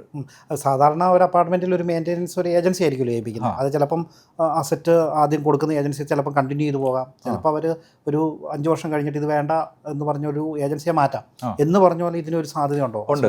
സോ അതിന്റെ കോൺട്രാക്ട്സ് നമ്മൾ ബിൽഡ് ചെയ്തിരിക്കുന്നത് അതുപോലെയാണ്. ഒരു പെർട്ടിക്കുലർ മെജോറിറ്റി തീരുമാനിച്ചാൽ അവർക്ക് സർവീസ് പ്രൊവൈഡറെ മാറ്റാം. ഒരു നോട്ടീസ് പീരീഡ് ഉണ്ടെന്ന് മാത്രമേ ഉള്ളൂ. അത് നമ്മൾ സാധാരണ ഒരു അപ്പാർട്ട്മെന്റിൽ താമസിക്കുമ്പോൾ ഓണേഴ്സ് അസോസിയേഷനുള്ള എല്ലാ റൈറ്റ്സും എല്ലാ അധികാരങ്ങളും അതോറിറ്റീസും ഈ പ്രോജക്റ്റിലെ അസോസിയേഷനും ഉണ്ട്. അവർക്ക് എപ്പോൾ വേണമെങ്കിലും അവർക്ക് സർവീസ് പ്രൊവൈഡർ ഫയർ ചെയ്തിട്ട് അതിനേക്കാൾ ബെറ്റർ ഓപ്ഷൻ ഉണ്ടെങ്കിൽ അവരെ ഇൻ ചെയ്യിക്കാൻ പറ്റും. Not a problem. ഇനിയും ഇപ്പം ബിസിനസ്സിൽ നിന്ന് ഔട്ടായിട്ടുള്ള ഒരു ക്വസ്റ്റ്യന്, എങ്ങനെയായിരിക്കും ഗൂഗിളിൻ്റെ ഒരു ദിവസം എങ്ങനെയാണ് ഇവിടെ കേരളത്തിൽ വന്നതിന് ശേഷം? ബാക്കി അവിടുത്തെ എനിക്കറിയാം, കേരളത്തിൽ വന്നതിന് ശേഷം ട്രാഫിക് കുറച്ച് കുറവാണ്. പെട്ടെന്ന് ഓഫീസ് വരാൻ പറ്റുന്നു. പെട്ടെന്ന് ഓഫീസ് അല്ല, എങ്ങനെയാണ് ഒരു ടൈം സ്റ്റാർട്ട് ചെയ്യുന്നത്? എങ്ങനെയാണ്? ഞാൻ രാവിലെ നോർമലി ഒരു 8:30 ഒക്കെ ആകുമ്പോൾ ഓഫീസിൽ വരാറുണ്ട്. ഞാൻ എഴുന്നേക്കുന്നത് അതാണ് ആദ്യം.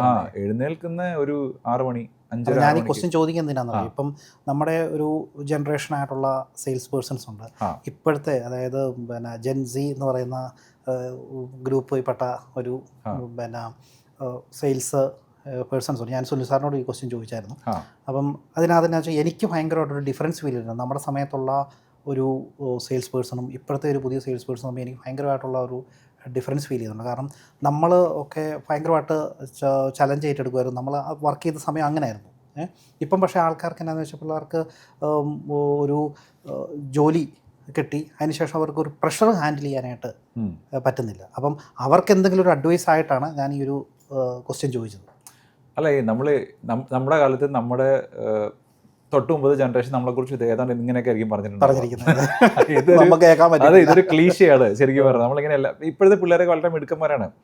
എന്താ പ്രശ്നം എന്ന് പറഞ്ഞു കഴിഞ്ഞാൽ, ഇപ്പോഴത്തെ ജനറേഷന് they need a lot of comfort and convenience compared. ഇപ്പം ഞാനിപ്പം നമ്മുടെ കുട്ടികളോട് ഇപ്പോൾ പറയുകയാണ്, സോ എന്താണ് നിങ്ങളുടെ ആസ്പിറേഷൻ എന്ന് വെച്ച് കഴിഞ്ഞാൽ, they will never come and say I have to buy a house or I have to buy a car. നമ്മുടെയൊക്കെ ജനറേഷനിൽ ഒരു കാർ മേടിക്കുക അല്ലെങ്കിൽ ഒരു വീട് വയ്ക്കുക എന്നൊക്കെ പറഞ്ഞ ഒരു വലിയ മോട്ടിവേഷൻ പോയിന്റ് ആയിരുന്നു. ഇപ്പോൾ അത് മാറി. ഇപ്പോൾ അവരുടെ ലൈഫ് സ്റ്റൈൽ റിഫ്ലക്ട്. ഇപ്പം ഈ പറഞ്ഞ ബെൽമാൻ്റെ ഷർട്ട് ഇടുക, അല്ലെങ്കിൽ അർമാനിയുടെ ഷർട്ട് ഇടുക, അല്ലെങ്കിൽ ഒരു സൂപ്പർ ബൈക്ക് ഓൺ ചെയ്യുക, അല്ലെങ്കിൽ സ്പോർട്സ് കാർ ഓൺ ചെയ്യുക, ആ രീതിയിലോട്ട് മാറി. അപ്പം they need a lot of comfort and convenience, right? അപ്പോൾ ആ ഒരു കാര്യം മാത്രം നമ്മൾ അഡ്രസ്സ് ചെയ്യാന്നുള്ളത് മാത്രമേ ഉള്ളൂ. അല്ലാതെ ഇപ്പം നമ്മളെക്കാളൊക്കെ വളരെ മിടുക്കന്മാരായിട്ടുള്ള ആൾക്കാരല്ലേ നമ്മളിവിടെ വർക്ക് ചെയ്യുന്നത്. അതുകൊണ്ടാണല്ലോ ഇതൊക്കെ ഈ പ്രസ്ഥാനങ്ങൾ ഇങ്ങനെ പോകുന്നത്. അല്ല, ഞാൻ ചോദിക്കാനുള്ളൊരു കാര്യം എന്താ പറയുക, ഇപ്പം നമുക്കൊരു കോളേജിൽ പഠിച്ചുകൊണ്ടിരുന്ന സമയത്ത് എന്നോടൊരു ക്വസ്റ്റ്യൻ ചോദിച്ചു, നിങ്ങൾക്ക് ഒരു ജോലി കിട്ടിക്കഴിഞ്ഞാൽ ആദ്യത്തെ ശമ്പളം കിട്ടിക്കഴിഞ്ഞാൽ എന്താ ചെയ്യാൻ പോകും? അപ്പം ഞാൻ ആ സമയത്ത് പറഞ്ഞെന്നാന്ന് ചോദിച്ചാൽ ഞാൻ ഡയറി മിൽക്ക് മേടിക്കുന്നു. കാരണം നമുക്ക് എന്താണെന്ന് വെച്ചാൽ ഡയറി മിൽക്കൊന്നും അങ്ങനെ വല്ലപ്പോഴും ഒക്കെ ഒരെണ്ണം കിട്ടുമ്പോഴത്തേനാണ് അത് ഭയങ്കര, നമുക്ക് ആ സമയത്ത് ഒരു ലക്ഷറി ആയിരുന്നു. ഇപ്പോഴെന്നാന്ന് വെച്ച് കഴിഞ്ഞാൽ ഞാൻ പറഞ്ഞെന്നാന്ന് വെച്ച് കഴിഞ്ഞാൽ ഇവർക്ക് എല്ലാം, കാരണം ടെക്നോളജി വളർന്നു, അതിൻ്റെ അനുസരിച്ച് സിസ്റ്റം വളർന്നു. അപ്പോൾ ആ ഒരു ഡിഫറൻസ് ഇപ്പോഴത്തെ കാറ്റഗറിയിൽ ഉണ്ട്. അപ്പം ശരിയാ, നമുക്ക് ഫീൽ ചെയ്യുന്നതായിരിക്കും, നമുക്ക് മുമ്പുള്ളവർ നമ്മളെക്കുറിച്ചും പറഞ്ഞായിരിക്കും എന്ന് പറഞ്ഞാൽ ഫീൽ ചെയ്യുന്നത്. പക്ഷേ ഒരു ടീം, അതായത് ഒരു ടീം ലീഡർ എന്നുള്ള നിലയ്ക്ക് എന്താണ് ഒരു അഡ്വൈസ്, അതായത് ഇപ്പോഴത്തെ പുതിയ വരുന്ന പിള്ളേർക്ക് കൊടുക്കാനുള്ള ഒരു അഡ്വൈസ് എന്താണ്? എനിക്ക് തോന്നുന്നത് നമ്മൾ പിന്നെ we have to be very very thoroughly കാര്യങ്ങൾ മനസ്സിലാക്കി ചൂസ് ചെയ്യുക എന്നുള്ളതാണ് നമ്മൾ വർക്ക് ചെയ്യുന്നത്. ഇപ്പോൾ നമ്മുടെയൊക്കെ സമയത്തുള്ളൊരു ഗുണം എന്ന് വെച്ച് കഴിഞ്ഞാൽ, നമ്മൾ സ്റ്റിൻഡ് എന്ന് പറഞ്ഞാൽ വളരെ ഇമ്പോർട്ടൻ്റ് ആയിരുന്നു. നമ്മളൊരു ഓർഗനൈസേഷൻ്റെ ഭാഗമാകുമ്പോഴത്തേനും നമുക്ക് വളരെ കൃത്യമായിട്ടുള്ള ക്ലാരിറ്റി ഉണ്ട്. നമ്മളിവിടെ ഇത്ര വർഷം വർക്ക് ചെയ്യണം മിനിമം, നമ്മളിങ്ങനെ നമ്മുടെ കരിയർ ബിൽഡ് ചെയ്യണം. അപ്പോൾ എനിക്കൊക്കെ ഓർമ്മയുണ്ട്, ഒരു 3 years കൂടുതൽ നമ്മൾ ശരിക്കും പറഞ്ഞാൽ ഫ്രണ്ട് ലൈൻ നിൽക്കാനേ പാടില്ലെന്നാണ് നമ്മുടെ ബോസ് ആദ്യം നമ്മളോട് പറഞ്ഞിരുന്നത്. If you really want grow, right? അപ്പോൾ അങ്ങനത്തെയുള്ള കാഴ്ചപ്പാടും നമ്മൾ ഈ പറഞ്ഞ കരിയർ കുറച്ചുകൂടെ, sales is a very serious profession. There is no doubt about it. ഇത്രയും സീരിയസ് ആയിട്ടുള്ള വേറൊരു പ്രൊഫഷൻ ഇല്ല. അത് റിയൽ എസ്റ്റേറ്റ് സെയിൽസ്, റൈറ്റ്? അപ്പോൾ അതിനകത്ത് വളരെ ക്ലാരിറ്റി ക്യാരി ചെയ്യാന്നുള്ളതാണ്. If you are not getting motivated, that's well and good, but you please carry a clarity about yourself, so where you have to reach after a certain period or to what you have to really build and all, right? അപ്പോൾ അങ്ങനത്തെ ഒരു clarity keep ചെയ്യുക. അതിന് of course ഈ പറഞ്ഞ എന്തൊക്കെയാണോ നമ്മൾ update ആയിരിക്കുക എന്ന് പറയില്ല. ഇപ്പം നമ്മൾ ഇങ്ങനെ ഇപ്പോൾ നമ്മൾ രണ്ടുകൂടെ ഇരുന്നിട്ട് ഓക്കെ ഇപ്പോഴത്തെ പിള്ളേർ നമ്മൾ പഴയതെന്ന് പറയുന്നത് തന്നെ അപകടമാണ്. Because we have to always നമ്മൾ എപ്പോഴും സമയത്തിൻ്റെ കൂടെ സഞ്ചരിക്കണമല്ലോ. നമുക്ക് if you are like travelling ahead of time is well and good, പക്ഷേ എപ്പോഴും അറ്റ്ലീസ്റ്റ് നമ്മളെ കാലത്തിൻ്റെ കൂടെ നമ്മൾ നിൽക്കണം. അതിനെ ഭാവുകത്വം എന്ന് പറയും മലയാളത്തിൽ. We have to always. ഇപ്പം ഞാൻ ഇപ്പോൾ കാന്താര കാണാൻ പോയി. അല്ലെങ്കിൽ ലോക കാണാൻ പോയി. അപ്പോൾ ലോക കാണാൻ പോകുമ്പോഴത്തേക്ക് എനിക്ക് ഫസ്റ്റ് കാണാൻ പോകാൻ തോന്നുന്നുണ്ട്, അല്ലെങ്കിൽ കാന്താര ഞാൻ പോയി എൻജോയ് ചെയ്യുന്നുണ്ട്. ഇപ്പം എൻ്റെ പേടി എന്താണെന്ന് വെച്ച് കഴിഞ്ഞാൽ എങ്ങാനും എനിക്ക് ഈ സിനിമ കാണുമ്പോൾ വർക്ക് ആവില്ലെന്ന് വിചാരിക്കുക, then I M done, I M dead. That is A problem. കാര്യം ഈ പുതിയ പിള്ളേർ വന്നിട്ട് ഈ പാട്ട് കാണുന്നു, സിനിമ കാണുന്നു, ഈ പറഞ്ഞ കാര്യങ്ങളൊക്കെ ചെയ്യുന്നു, അത് നമുക്ക് എൻജോയ് ചെയ്യാൻ പറ്റുന്നുണ്ടല്ലോ. അത് എൻജോയ് ചെയ്യാൻ പറ്റുന്നില്ലെങ്കിൽ പ്രായമായി, പിന്നെ നിർത്തിക്കോണം, മനസ്സിലാക്കണം. അപ്പൊ അത് നല്ലൊരു കറക്റ്റ് ഐഡിയ കേട്ടോ. സിനിമ കാണണമെന്നല്ലേ, സിനിമ എന്ന് മാത്രമല്ല പുതിയ ജനറേഷൻ. അതെ, എന്തൊക്കെ കാര്യങ്ങളാണ്. അല്ല, നമ്മളിപ്പോൾ എന്നാന്ന് വെച്ച് കഴിഞ്ഞാൽ ഇപ്പൊ പഴയ സിനിമയെ കുറിച്ച് ഞാൻ സുൽസാറോട് സംസാരിച്ചപ്പോൾ സുൽസാർ വരവേൽപ്പ് സിനിമയുടെ ഒരു ഇത് പറഞ്ഞിരുന്നു. എന്ന് പറഞ്ഞ പോലെ പണ്ടത്തെ സിനിമകൾ തരുന്ന ഒരു ഇതുണ്ടല്ലോ, എനർജി ഇപ്പോഴത്തെ സിനിമകൾക്ക് ഇല്ലെന്നല്ല, പക്ഷെ പണ്ടത്തെ സിനിമകളുടെ ഡയലോഗുകളാണ് നമ്മളിപ്പോൾ മലയാളികൾക്ക് പ്രത്യേകിച്ചും. ഇപ്പം നമ്മൾ സോറി പറയല്ല, ലേലു വല്ലു എന്നേ പറയുള്ളൂ എന്ന് പറഞ്ഞ പോലെ കുറേ വാക്കുകൾ നമ്മുടെ മനസ്സിൽ കിടപ്പുണ്ടല്ലോ. അപ്പം സിനിമയായിട്ട് ശരിക്കും പറഞ്ഞ ലൈഫ് എങ്ങനെ, സിനിമ എല്ലാ സിനിമയും കാണാം. അല്ല, ഞാനൊരു ഹെവി മൂവി ബഫാണ്. I use to watch a lot of movies. First day first show, രാവണപ്രഭുവും ഫസ്റ്റ് ഡേ ഫസ്റ്റ് ഷോ പോയി കണ്ടാലാണ് ഞാൻ.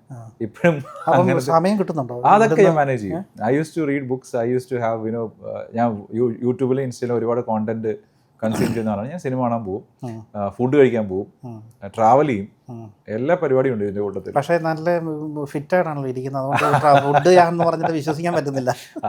കുറച്ച് മമ്മൂട്ടി പറഞ്ഞല്ലോ, കുറച്ച് കഴിച്ചാൽ അപ്പോൾ കുറെ നാൾ കഴിക്കാമല്ലോ. എക്സസൈസ് ചെയ്യാറുണ്ടോ? എക്സസൈസ് ഇപ്പൊ കുറവാണ്. ഇപ്പൊ മെന്റൽ എക്സസൈസ് ആണ് കൂടുതൽ. ഇനിയിപ്പോ തുടങ്ങണം. അല്ല, നമ്മൾക്കെല്ലാം എക്സസൈസ് എന്ന് പറഞ്ഞാൽ വായിട്ടുള്ള ഇതാണ്, അതിപ്പം കണ്ടിന്യൂസ് ഇങ്ങനെ പൊക്കോണ്ടിരിക്കുകയാണ്. നമ്മള് ഇപ്പം എന്റെ ജാതകം എഴുതിപ്പിച്ചപ്പോഴത്തേക്ക് അതിനകത്ത് എഴുതി വെച്ചിട്ടുണ്ടായിരുന്നു ഞാൻ ഈ ജോലി സംബന്ധമായിട്ട് അനേകം ഗൃഹങ്ങളും ആൾക്കാരെയും സന്ദർശിക്കുമെന്ന്.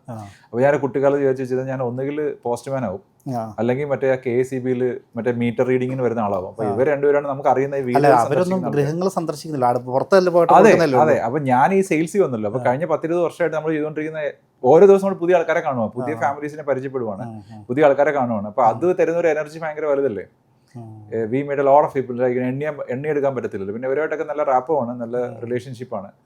സോ അതൊരു വലിയ ബ്ലെസ്സിങ് ആണ് ആക്ച്വലി.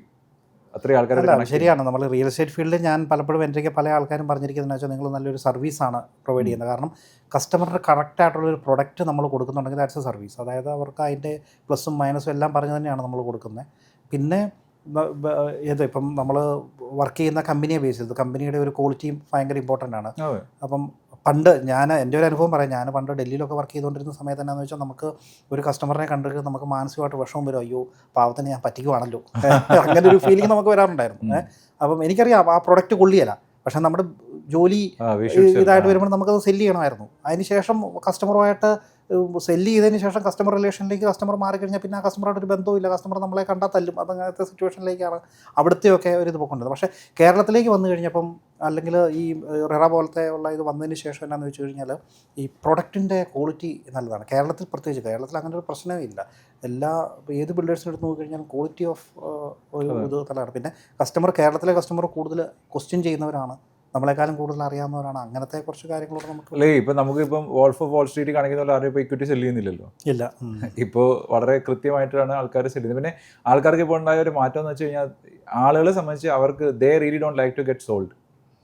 അവർ ആരെങ്കിലും വന്ന് എന്നെ എന്തെങ്കിലും വിൽക്കുന്നത് എനിക്ക് ഇഷ്ടമല്ല. ബേസിക്കലി എല്ലാവർക്കും ഇപ്പോൾ ആ ഒരു സംഭവം ഉണ്ട്. അപ്പോൾ അവർ എന്ത് ചെയ്യുമെന്ന് വെച്ച് കഴിഞ്ഞാൽ ഇപ്പം ഇൻഫർമേഷൻ അവൈലബിൾ ആണ്, നോളജ് അവൈലബിൾ ആണ്, ഇത് ഫ്രീ ആയിട്ട് അവൈലബിൾ ആണ്. You have to go and browse, otherwise you have to go and like try ChatGPT or Gemini or something.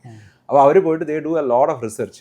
അതായത് പണ്ട് നമ്മൾ സാധനങ്ങൾ മേടിച്ചുകൊണ്ടിരുന്നത് ചന്തയിൽ പോയി മീൻ വാങ്ങുന്ന പോലെയായിരുന്നു. നമ്മളെങ്ങനെ ചന്തയിൽ പോയി നമുക്ക് അറിയില്ല എന്ത് മീനാണ് ഉണ്ടാകുന്നത്. നമ്മൾ ആദ്യം അങ്ങോട്ട് പോകും, പോയിട്ട് നമ്മളിങ്ങനെ എല്ലാ കൊട്ടയും പോയി നോക്കും, പിടിച്ച് നോക്കും, എന്നിട്ട് നമുക്കൊരു മീറ്റർ ഉണ്ട്, അതനുസരിച്ച് നമ്മൾ ഫിക്സ് ചെയ്യും, നമ്മൾ തിരിച്ചു വരും. ഇപ്പോൾ അങ്ങനെയല്ല. ഇപ്പോൾ കഴിഞ്ഞ ദിവസം ഞാൻ തൃശ്ശൂർ പോകുമ്പോൾ ഞാൻ ഇവിടെ നിന്ന് ഇറങ്ങുമ്പോൾ എൻ്റെ ഡ്രൈവർ എൻ്റെ അടുത്ത് പറഞ്ഞു, നമ്മളപ്പോൾ ഇന്ന് പാരഗണി നല്ല കഴിക്കുന്നതെന്ന് വെച്ചു, അല്ലെങ്കിൽ സൽക്കാര. അപ്പോൾ ഞാൻ സൽക്കാര റൈറ്റ് സൈഡിലാണ്, അങ്ങോട്ട് പോകുമ്പോൾ പാരഗണി ലെഫ്റ്റ് സൈഡാണ്. അപ്പോൾ 2:45 V reach there and we had A biryani. അപ്പോൾ എനിക്ക് അവിടെ ഇരിക്കുന്നത് പാരഗണിയാണ്.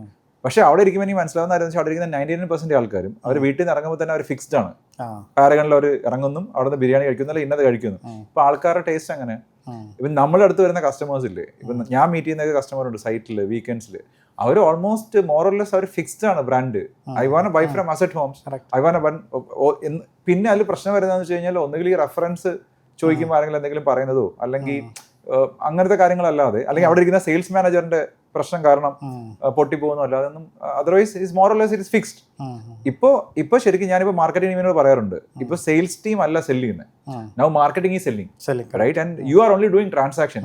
ബാങ്കിലിരിക്കുന്ന ക്യാഷ്യറിന്റെ അവസ്ഥയാണ് ഇപ്പൊ നിങ്ങളവിടെ ഇരുന്നിട്ട് ആ ചെക്ക് മേടിക്കുന്നു, കഥ പറയുന്നു, ചെക്ക് മേടിക്കുന്നു അല്ലാതെ ബാക്കി മുഴുവൻ ഇപ്പം അല്ല. കസ്റ്റമർ എനിക്ക് തോന്നുന്നു ഇപ്പോഴത്തെ വരുന്ന കസ്റ്റമർ ഒരു ഈ ഗൂഗിൾ പറഞ്ഞ പോലെ തന്നെ 60-70% ഫിക്സ്ഡ് ആണ്. പിന്നെ സെയിൽസ് പേഴ്സൻ്റെ പണി ഇപ്പോൾ എന്ന് പറഞ്ഞു കഴിഞ്ഞാൽ അവർക്ക് അതിൻ്റെ ആ പ്രൊഡക്റ്റിനോടുള്ള ഇൻട്രസ്റ്റ് കൂട്ടുക എന്ന് മാത്രമേ ഉള്ളൂ, അല്ലാതെ വേറെ ഒന്നുമില്ല. ഇൻട്രസ്റ്റ് കൂട്ടിക്കഴിഞ്ഞാൽ അവർ അല്ല, അതും അവിടെയും പ്രശ്നമാണ്. ഇപ്പം നമ്മളിപ്പം ഇൻട്രസ്റ്റ് കൂടാൻ ശ്രമിച്ചാൽ ഇപ്പോൾ ആൾക്കാർക്ക് വളരെ ഈസി ആയിട്ട് മനസ്സിലാവും അതിൻ്റെ ഇത് മുഴുവൻ. ബിക്കോസ് ഇത്രയും ഇൻഫർമേഷൻ അവൈലബിൾ ആണ്, കോണ്ടന്റ് അവൈലബിൾ ആണല്ലോ. അസറ്റ് ഹോംസ് എന്താണെന്നുള്ളത് ആൾക്കാർക്ക് അറിയാൻ എത്ര സമയം വേണം? അറിയാത്ത ഒരാളാണെങ്കിൽ അങ്ങനെ ഏത് ബ്രാൻഡിനെ കുറിച്ചും അറിയാൻ എത്ര സമയം വേണം? അപ്പോൾ അവർ 2-3 മാസമൊക്കെ അവർ റിസർച്ച് ചെയ്ത് കംപ്ലീറ്റ് ഗ്യാദർ ചെയ്ത്. ഇപ്പം നമ്മൾ സിമ്പിൾ കാര്യം പറയും, ഇപ്പം നമ്മളിപ്പോൾ ഇവിടെ നിന്ന് ഇത് കഴിഞ്ഞ് പുറത്തിറങ്ങി നമ്മൾ തീരുമാനിക്കണം നമുക്കൊരു ഉഴുന്നോടെ കഴിക്കാം, ഉഴുന്നോടെയും ചായം കഴിക്കാം. നമ്മൾ ഫസ്റ്റ് ടൈം കൊച്ചിയാണെങ്കിൽ എന്ത് ചെയ്യും? നമ്മൾ പോയിട്ട് ഗൂഗിൾ റിവ്യൂ നോക്കും, ഏത് കടയാണ് ഏറ്റവും നല്ല റിവ്യൂ ഉള്ളത് നോക്കും, എന്നിട്ട് അവിടെ പോയിട്ട് നമ്മൾ കഴിക്കും. ഇപ്പം കാലം അങ്ങനെ ആയിപ്പോയി. അപ്പോൾ നമ്മൾ പ്രീ ഫിക്സ് ചെയ്തിട്ടാണ് പോകുന്നത്. അപ്പം ഗൂഗിളിൻ്റെ ഫാമിലി ഇവിടെയുണ്ടോ? എൻ്റെ കൂടെയാണ്. ഫാമിലി എല്ലാം ഞാൻ നേരത്തെ പറഞ്ഞാൽ വളരെ സപ്പോർട്ടീവാണ്. അല്ലെങ്കിൽ പിന്നെ രാവിലെ 8:30 എനിക്ക് വരാൻ പറ്റത്തില്ലല്ലോ. This is like you know this C ഇത് പ്രശ്നം എന്ന് പറയുമ്പോൾ നമ്മൾ ഈ വർക്കും ലൈഫും രണ്ടായി കാണുന്നതിലുള്ള കുഴപ്പമാണ്. The whatever we do in our life is only life and life alone. There is no difference between work and life. വർക്കും ജീവിതമാണ്, റൈറ്റ്? അപ്പം നമ്മൾ എത്ര നാൾ വർക്ക് ചെയ്യും? നമ്മളൊരു പെർട്ടിക്കുലർ ടൈമാണല്ലോ വർക്ക് ചെയ്യുന്നത്.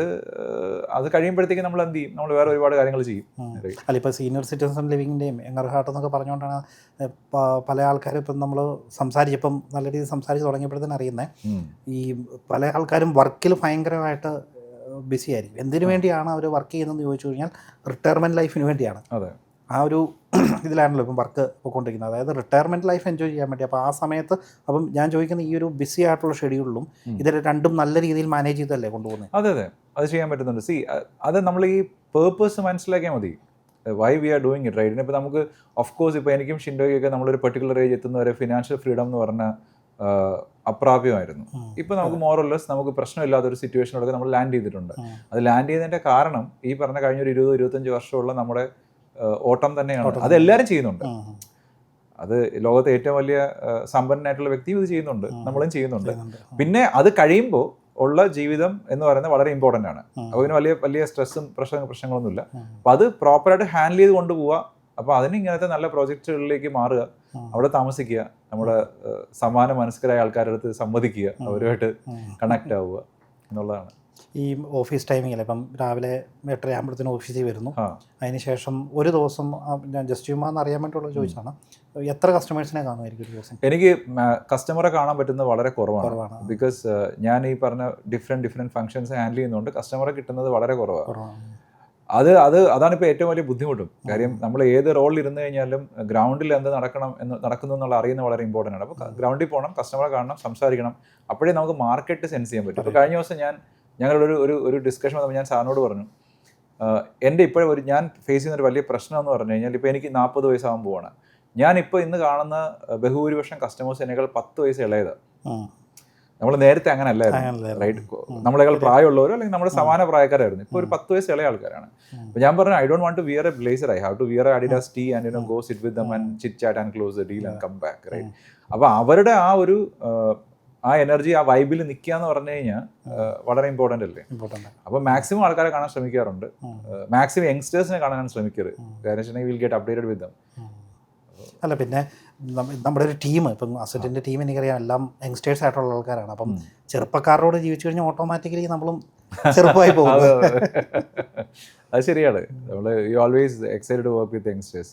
അവർ ഭയങ്കര, അത് ഞാൻ നേരത്തെ പറഞ്ഞ ഭയങ്കര ഇൻട്രസ്റ്റിംഗ് പിള്ളേരാണ്. ഇപ്പം ഭയങ്കര ഇൻട്രസ്റ്റിംഗ് ആണ്. അവർ തിങ്ക് ചെയ്യുന്ന രീതിയും അവരുടെ ജീവിതത്തിനെ കുറിച്ചുള്ള അവരുടെ കാഴ്ചപ്പാടൊക്കെ ഭയങ്കര ഇൻട്രസ്റ്റിംഗ് ആണ്, മോട്ടിവേറ്റിംഗ് ആണ്, റൈറ്റ്? സോ അപ്പോൾ ഞാനിപ്പോൾ അതിൻ്റെ ഒരു ഇതായിട്ട് പറയാം. അപ്പം ഞങ്ങൾ എൻ്റെ കമ്പനിയിൽ നമ്മുടെ ഇതായിട്ട് ടീം മെമ്പേഴ്സായിട്ടുള്ളവരിൽ യങ്ങറായിട്ടുള്ളവരും ഉണ്ട്, ചില പ്രായം ചെന്നവരും ഉണ്ട്. അപ്പോൾ അതിനകത്ത് ഇപ്പം ChatGPT ഒക്കെ ഭയങ്കര ഇതാണല്ലോ, എല്ലാം ChatGPT കൂടാണല്ലോ ചെയ്യുന്നത്. അപ്പം ഞങ്ങൾ ഈ നമ്മുടെ ഈ ഒരു പ്രോഗ്രാമിൻ്റെ ഒരു പേര് ഡിസൈഡ് ചെയ്യണമെന്ന് പറഞ്ഞ് ഞങ്ങൾ എല്ലാവരോടും പറഞ്ഞു എന്തെങ്കിലും ഒരു പേര് പറയാൻ പറഞ്ഞു. അപ്പോൾ ഇതെല്ലാവരും ChatGPT നോക്കിയിട്ടാണ് പറയുന്നത്. പക്ഷേ ഞാൻ ChatGPT നോക്കി കഴിയുമ്പോൾ, അല്ലെങ്കിൽ എൻ്റെ ഏജിലുള്ള ഒരു ChatGPT നോക്കി കഴിയുമ്പോൾ സെയിം റിസൾട്ടാണ് വരുന്നത്. പക്ഷേ അത് പിള്ളേർ നോക്കി കഴിയുമ്പോഴത്തേന് വേറെ റിസൾട്ടാണ് വരുന്നത്. അപ്പോൾ അവർ ഇപ്പോഴത്തെ ജനറേഷൻ, അതായത് ആ ഒരു ഇതാണ് ഞാൻ പറഞ്ഞത്, ജനറേഷൻ്റെ ആ തിങ്കിങ്ങിൻ്റെ ഡിഫറൻസ് നല്ല അവർക്ക് അത് കൃത്യമായിട്ട് യൂസ് ചെയ്യാൻ പറ്റുന്നുണ്ട്. ഈ ChatGPT ആണെങ്കിലും ജെമിനി ആണെങ്കിലും ഒക്കെ നമുക്ക് ഉപയോഗിക്കാൻ അറിയാമെന്നുള്ളതാണല്ലോ. അപ്പോൾ ഏത് കാര്യമാണെങ്കിലും ശരി. ഇപ്പോൾ ഇന്ന് രാവിലെ ഞാനൊരു വീഡിയോ ഉണ്ട്, അതിനകത്ത് ഇന്ന് രാവിലെ ഞാൻ അറിയുന്നത് ഇത് എങ്ങനെയാണ് ലംബോഗിനി ഓടിക്കുന്നതെന്ന്. ലംബോഗിനി ഓടിക്കുന്നതിന് ഒരു രീതിയുണ്ട്. അതിൻ്റെ കീ വയ്ക്കുന്ന രീതി, അതിൻ്റെ ഇൻഡിക്കേറ്റർ സെറ്റ് ചെയ്യുന്ന രീതി, അതിൻ്റെ പെഡൽസ് യൂസ് ചെയ്യുന്ന രീതി, രണ്ട് ഷിഫ്റ്റ് ഒരുമിച്ച് ചെയ്യുമ്പോഴാണ് ശരിക്കും ന്യൂട്രൽ ആവുന്നത്. അങ്ങനെ കുറെ സംഭവം. ഇത് നമ്മളിപ്പോൾ ചോദിക്കണം iPhone 17 കോൺഫിഗറേഷൻ എന്താണെന്ന് വെച്ച് കഴിഞ്ഞാൽ എനിക്ക് I know, so I am up to date, right. അപ്പം അതിനകത്തൊക്കെ നമുക്ക് താല്പര്യമില്ലാതെ പോയി കഴിഞ്ഞാൽ പെട്ടു. ഞാൻ നേരത്തെ പറഞ്ഞ പോലെ ദെൻ യു ബിക്കം സീനിയർ. അപ്പോൾ എനിക്ക് തോന്നി ഞാൻ സീനിയറായി തുടങ്ങിയെന്ന് തോന്നിയിട്ടുണ്ട്. കാരണം ഞാൻ പറഞ്ഞതെന്ന് വെച്ചാൽ ഞാനിപ്പം പുതിയ ഫോൺ മേടിച്ച് കഴിഞ്ഞിട്ട് അതിൻ്റെ ഇപ്പോൾ മുഴുവൻ കാര്യങ്ങൾ പോയിട്ട് നമ്മളിപ്പോഴും ഫോൺ അല്ലെങ്കിൽ വാട്സപ്പ് അല്ലെങ്കിൽ ഫേസ്ബുക്ക് ഇതല്ലാതെ അതിൻ്റെ അടുത്ത ജനറേഷനിലേക്ക് മാറിയിട്ടില്ല. അപ്പോൾ ശരിയാണ്, ടെക്നോളജി നമ്മൾ ആവശ്യമുണ്ടെങ്കിൽ മാറണം. ആവശ്യമുണ്ടെങ്കിൽ അത് എന്താണ് വേണ്ടതെന്നുള്ളത് കണ്ടുപിടിക്കണം, ചേഞ്ച് ചെയ്യണം, അത്രേ ഉള്ളൂ. ഗോകുലിൻ്റെ എഡ്യൂക്കേഷനൊക്കെ എവിടെയായിരുന്നു? ഇവിടെ കേരളത്തിലായിരുന്നു? കേരളത്തിൽ ബേസിക്കലി എവിടെയാണ് സ്ഥലം? തിരുവനന്തപുരം അല്ലേ? അപ്പം പക്ഷേ പറയുന്ന മലയാളത്തിൽ തിരുവനന്തപുരത്തിൻ്റെ സ്ലാങ് ഒന്നും വരാത്ത എന്താ? അപ്പം അത് കേരളത്തിൽ പുറത്ത് വർക്ക് ചെയ്തുകൊണ്ടായിരിക്കും. പിന്നെ നിങ്ങളെ ഇങ്ങനെ കുറെ ആൾക്കാരെ കാണുന്നത് എല്ലാം കൂടെ മിക്സായി. അപ്പം ഞങ്ങളുടെ ഒരു കഴിഞ്ഞ ഒരു വീഡിയോയ്ക്കകത്തേ, അപ്പം ഞങ്ങൾ കോട്ടയം അല്ലെങ്കിൽ ഇടുക്കി സൈഡിൽ നിന്ന് പറഞ്ഞു കഴിഞ്ഞാൽ അത്ഭുതം എന്നാണ് പറയുന്നത്. അത്ഭുതം പെരിയല, ഭാരതമാണ്, ഭാരതമല്ല. അപ്പം നോർമലി അങ്ങ് പറഞ്ഞു പോയി കഴിഞ്ഞപ്പോഴത്തേന് അത്ഭുതമായി പോയി. അപ്പം അത് എഡിറ്റ് ചെയ്തപ്പോഴത്തേന് ഞാൻ പറഞ്ഞ് മാറ്റാമെന്ന് ചോദിച്ചില്ല, അത് പോക്കോട്ടെ, ആരെങ്കിലും കമൻറ്റ് ഇടട്ടെന്ന് പറഞ്ഞു. അപ്പോഴത്തേനും ഒരാൾ എനിക്ക് കമൻറ്റ് ഇട്ടു, ഇങ്ങനെ വാക്കുകൾ പറയാൻ മേലാത്ത ആളാണോ വീഡിയോയ്ക്ക് എടുക്കുന്നത്, ആളെ മാറ്റാൻ പറഞ്ഞു. അപ്പം ഞാനൊരു സോറി കേട്ടോ, ഇനി അടുത്ത പ്രാവശ്യം പോലെ ശ്രദ്ധിച്ചോളാന്ന് പറഞ്ഞു. അപ്പോഴത്തേനും പുള്ളി പറഞ്ഞു കുഴപ്പമില്ല, ബാക്കിയെല്ലാം നല്ല, ഇത് മാത്രമേ ഉള്ളൂ ക്ഷമിച്ചിരിക്കുന്നു എന്ന് പറഞ്ഞോളേ. അപ്പം ലാംഗ്വേജിൻ്റെ കാര്യം പറഞ്ഞപ്പോഴത്തേനും പറഞ്ഞതാണ്. ഈ തിരുവനന്തപുരത്തായിരുന്നു അപ്പം പഠനവും? അതെ, തിരുവനന്തപുരത്തായിരുന്നു. നമ്മളിപ്പോൾ സീനിയർ സിറ്റിസൺ ലിവിങ്ങിനെ കുറിച്ചാണ് കൂടുതൽ സംസാരിച്ചത്. അതുകൂടാതുള്ള കാറ്റഗറി നമ്മളൊന്ന് ജസ്റ്റ് ഒന്ന് പറഞ്ഞു പോയി. അപ്പം അതിനകത്ത് വരുന്നത് ഇപ്പം നമ്മുടെ എറണാകുളത്ത് തന്നെ നമുക്ക് കുറേ പ്രോജക്റ്റുകളുണ്ട്. അതിനകത്ത് ഇപ്പോൾ ഏറ്റവും ഫോക്കസ് ആയിട്ടുള്ള, അല്ലെങ്കിൽ ഒരു കസ്റ്റമർ ഇൻവെസ്റ്റർ ആംഗിളിൽ ഒരാൾ നോക്കിക്കഴിഞ്ഞാൽ, ഇപ്പം ഗൂഗിൾ മേടിക്കുവാണെങ്കിൽ ഗൂഗിൾ സജസ്റ്റ് ചെയ്യാൻ പോകുന്ന ഒരു പ്രോജക്റ്റ് ഏതായിരിക്കും? ഒരു ഇൻവെസ്റ്റർ പ്രോജക്റ്റിനേക്കാൾ കൂടുതൽ ലൊക്കേഷൻസ് ആണ്. For example you can blindly buy Edappally. ഇപ്പോൾ എടപ്പള്ളി ഞങ്ങൾക്ക് 2-3 പ്രോജക്റ്റ് ഉണ്ട്. ഇപ്പോൾ ഗ്രാൻഡ് എൻട്രി ഉണ്ട്, കുറച്ച് അങ്ങോട്ട് മാറി ചേരാനല്ലൂർ പോയി കഴിഞ്ഞാൽ ശ്രേയസ് ഉണ്ട്, ലൈം ലൈറ്റ് ഉണ്ട്. ഇതൊക്കെ ഒരു പ്രീ ലോഞ്ച് പീരീഡിലോ ലോഞ്ച് പീരീഡിലോ ബൈ ചെയ്യാൻ പറ്റും. എടപ്പള്ളി എന്ന് പറയത്തില്ലേ? ഇറ്റ്സ് വാഴക്കാല എന്ന് പറയാം, പാലാരിവട്ടം. രണ്ടാമത്തെ next big happening place is Kakkanad for sure. Because Kakkanad ഇപ്പോൾ ലുലുവിൻ്റെ ഒക്കെ 2 ടവർ വന്നിട്ടുണ്ട്, and lot of bliss city വരുന്നുണ്ട്, lot of development is coming to Kakkanad. Kakkanad is of course the best place to buy. അപ്പോൾ ഞാൻ എപ്പോഴും ലൊക്കേഷൻസ് ആണ് പിക്ക് ചെയ്യുന്നത്. ഇപ്പോൾ ട്രിവാൻഡ്രം ഇപ്പോൾ after port came, right? So Trivandrum is in the limelight. Blindly you can buy in Kazhakkoottam. നേരത്തെ നമ്മളിപ്പം കേരളത്തിൻ്റെ ഒരു ഇത് വെച്ച് നോക്കുമ്പോഴത്തേന് എറണാകുളത്തായിരുന്നു റിയൽ എസ്റ്റേറ്റിലെ റെസിഡൻഷ്യൽ സെയിൽസ് ഏറ്റവും കൂടുതൽ നടന്നുകൊണ്ടിരുന്നത്. ഇപ്പോൾ എനിക്ക് തോന്നുന്നു രണ്ടും, ട്രിവാൻഡ്രവും എറണാകുളവും ഒക്കെ ഈക്വൽ മാറി. എറണാകുളത്തിനേക്കാൾ കൂടുതൽ പിന്നെ ആൾക്കാർ അപ്പാർട്ട്മെന്റ്സ് മേടിക്കുന്ന ട്രിവാൻഡ്രത്തേക്ക്. അപ്പോൾ ഇൻവെസ്റ്റ്മെന്റ് ആംഗിളായി നോക്കിക്കഴിഞ്ഞാൽ തിരുവനന്തപുരം. പക്ഷേ അത് മാറുന്നുണ്ട്. അതൊരു ഷോർട്ട് പീരീഡിലുണ്ടായിരുന്ന ഒരു സിനാരിയോ ആയിരുന്നു. അതിപ്പോൾ മാറുന്നുണ്ട്. Kochi is getting stronger, back in action, and people are buying.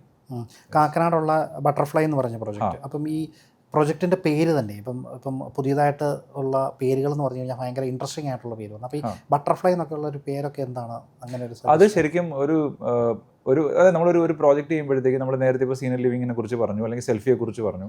അപ്പോൾ ഒരു കുടുംബമാണല്ലോ ഇവിടെ വന്ന് താമസിക്കുന്നത്. ഒരു കുടുംബത്തിന് മൊത്തത്തിലുള്ള ഒരു പ്രൊഡക്റ്റാണ് അത്, ആക്ച്വലി പ്രൊഡക്റ്റ് പ്രൊപ്പോസിഷനാണ്. അപ്പോൾ അതിനകത്ത് ഒരു വീട്ടിൽ ഹസ്ബൻഡ് വൈഫ് മാത്രമല്ല, അവിടെ കുട്ടികളുണ്ട്, മുതിർന്ന ആളുകളുണ്ട്. അപ്പോൾ അവരുടെ എല്ലാവരുടെയും ഒരു ലൈഫ് സ്റ്റൈലും അവരുടെ വെൽബീങ് ഒക്കെ നമ്മൾ എൻഷുർ ചെയ്യാൻ മാക്സിമം ശ്രമിക്കും.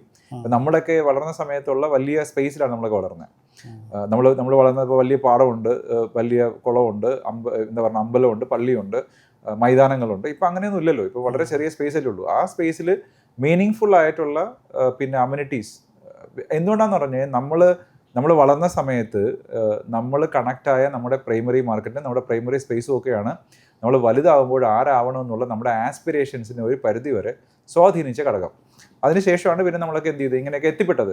അപ്പോൾ ഇപ്പോഴത്തെ പിള്ളേരെ സംബന്ധിച്ചിടത്തോളം ഒരു അപ്പാർട്ട്മെൻറ്റിൽ നിന്ന് ഇറങ്ങി ഒരു സ്കൂൾ ബസ് കയറി സ്കൂളിൽ പോകുന്നു, തിരിച്ചു വരും എന്നൊക്കെ പറയുമ്പം ആ സ്പേസിൽ we have to create a lot of meaningful എന്താ പറഞ്ഞാൽ അത് ആ സ്പേസ് മീനിങ് ഫുൾ ആക്കണം. അപ്പോൾ അങ്ങനത്തെ ഒരു പ്രോജക്റ്റാണ് അസറ്റ് ബട്ടർഫ്ലൈസ്. അതിനകത്ത് ഒരു പാർക്ക് ഫോർ ഓൾ ഏജസ് എന്ന് പറഞ്ഞൊരു ഒരു കോൺസെപ്റ്റ് ഉണ്ട്. ഏത് ഏജിലുള്ള ഒരാളിനും പിന്നെ പോയി ഇരിക്കാൻ പറ്റുന്ന, സമയം ചിലവഴിക്കാൻ പറ്റുന്ന, കണക്ട് ആകാൻ പറ്റുന്ന ഒരു പാർക്ക് നമ്മളത് ബിൽഡ് ചെയ്തിട്ടുണ്ട്. അപ്പോൾ തീർച്ചയായിട്ടും പിന്നെ അതിൻ്റെ പേര് ബട്ടർഫ്ലൈസ് എന്നാണല്ലോ. പിന്നെ ഇപ്പം ഇത്രയും എത്ര വർഷമായി ശരിക്കും റിയൽ എസ്റ്റേറ്റിൽ? ഇപ്പം റിയൽ എസ്റ്റേറ്റിൽ I think I am somewhere around 12 years and I was in to banking and financial services for almost 10+ years. അങ്ങനെയായിരുന്നു. അപ്പോൾ 22 വർഷമായിട്ടുള്ള. അതെ.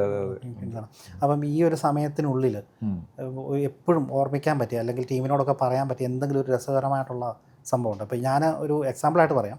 ഇപ്പം ഞാൻ കോഴിക്കോട് വർക്ക് ചെയ്തുകൊണ്ടിരുന്ന സമയത്ത് നമ്മുടെ ഒരു സെയിൽസ് പേഴ്സൺ ഉണ്ട്, ജയശങ്കർ എന്ന് പറയും, ഇപ്പോൾ ഗോകുൽ അറിയും.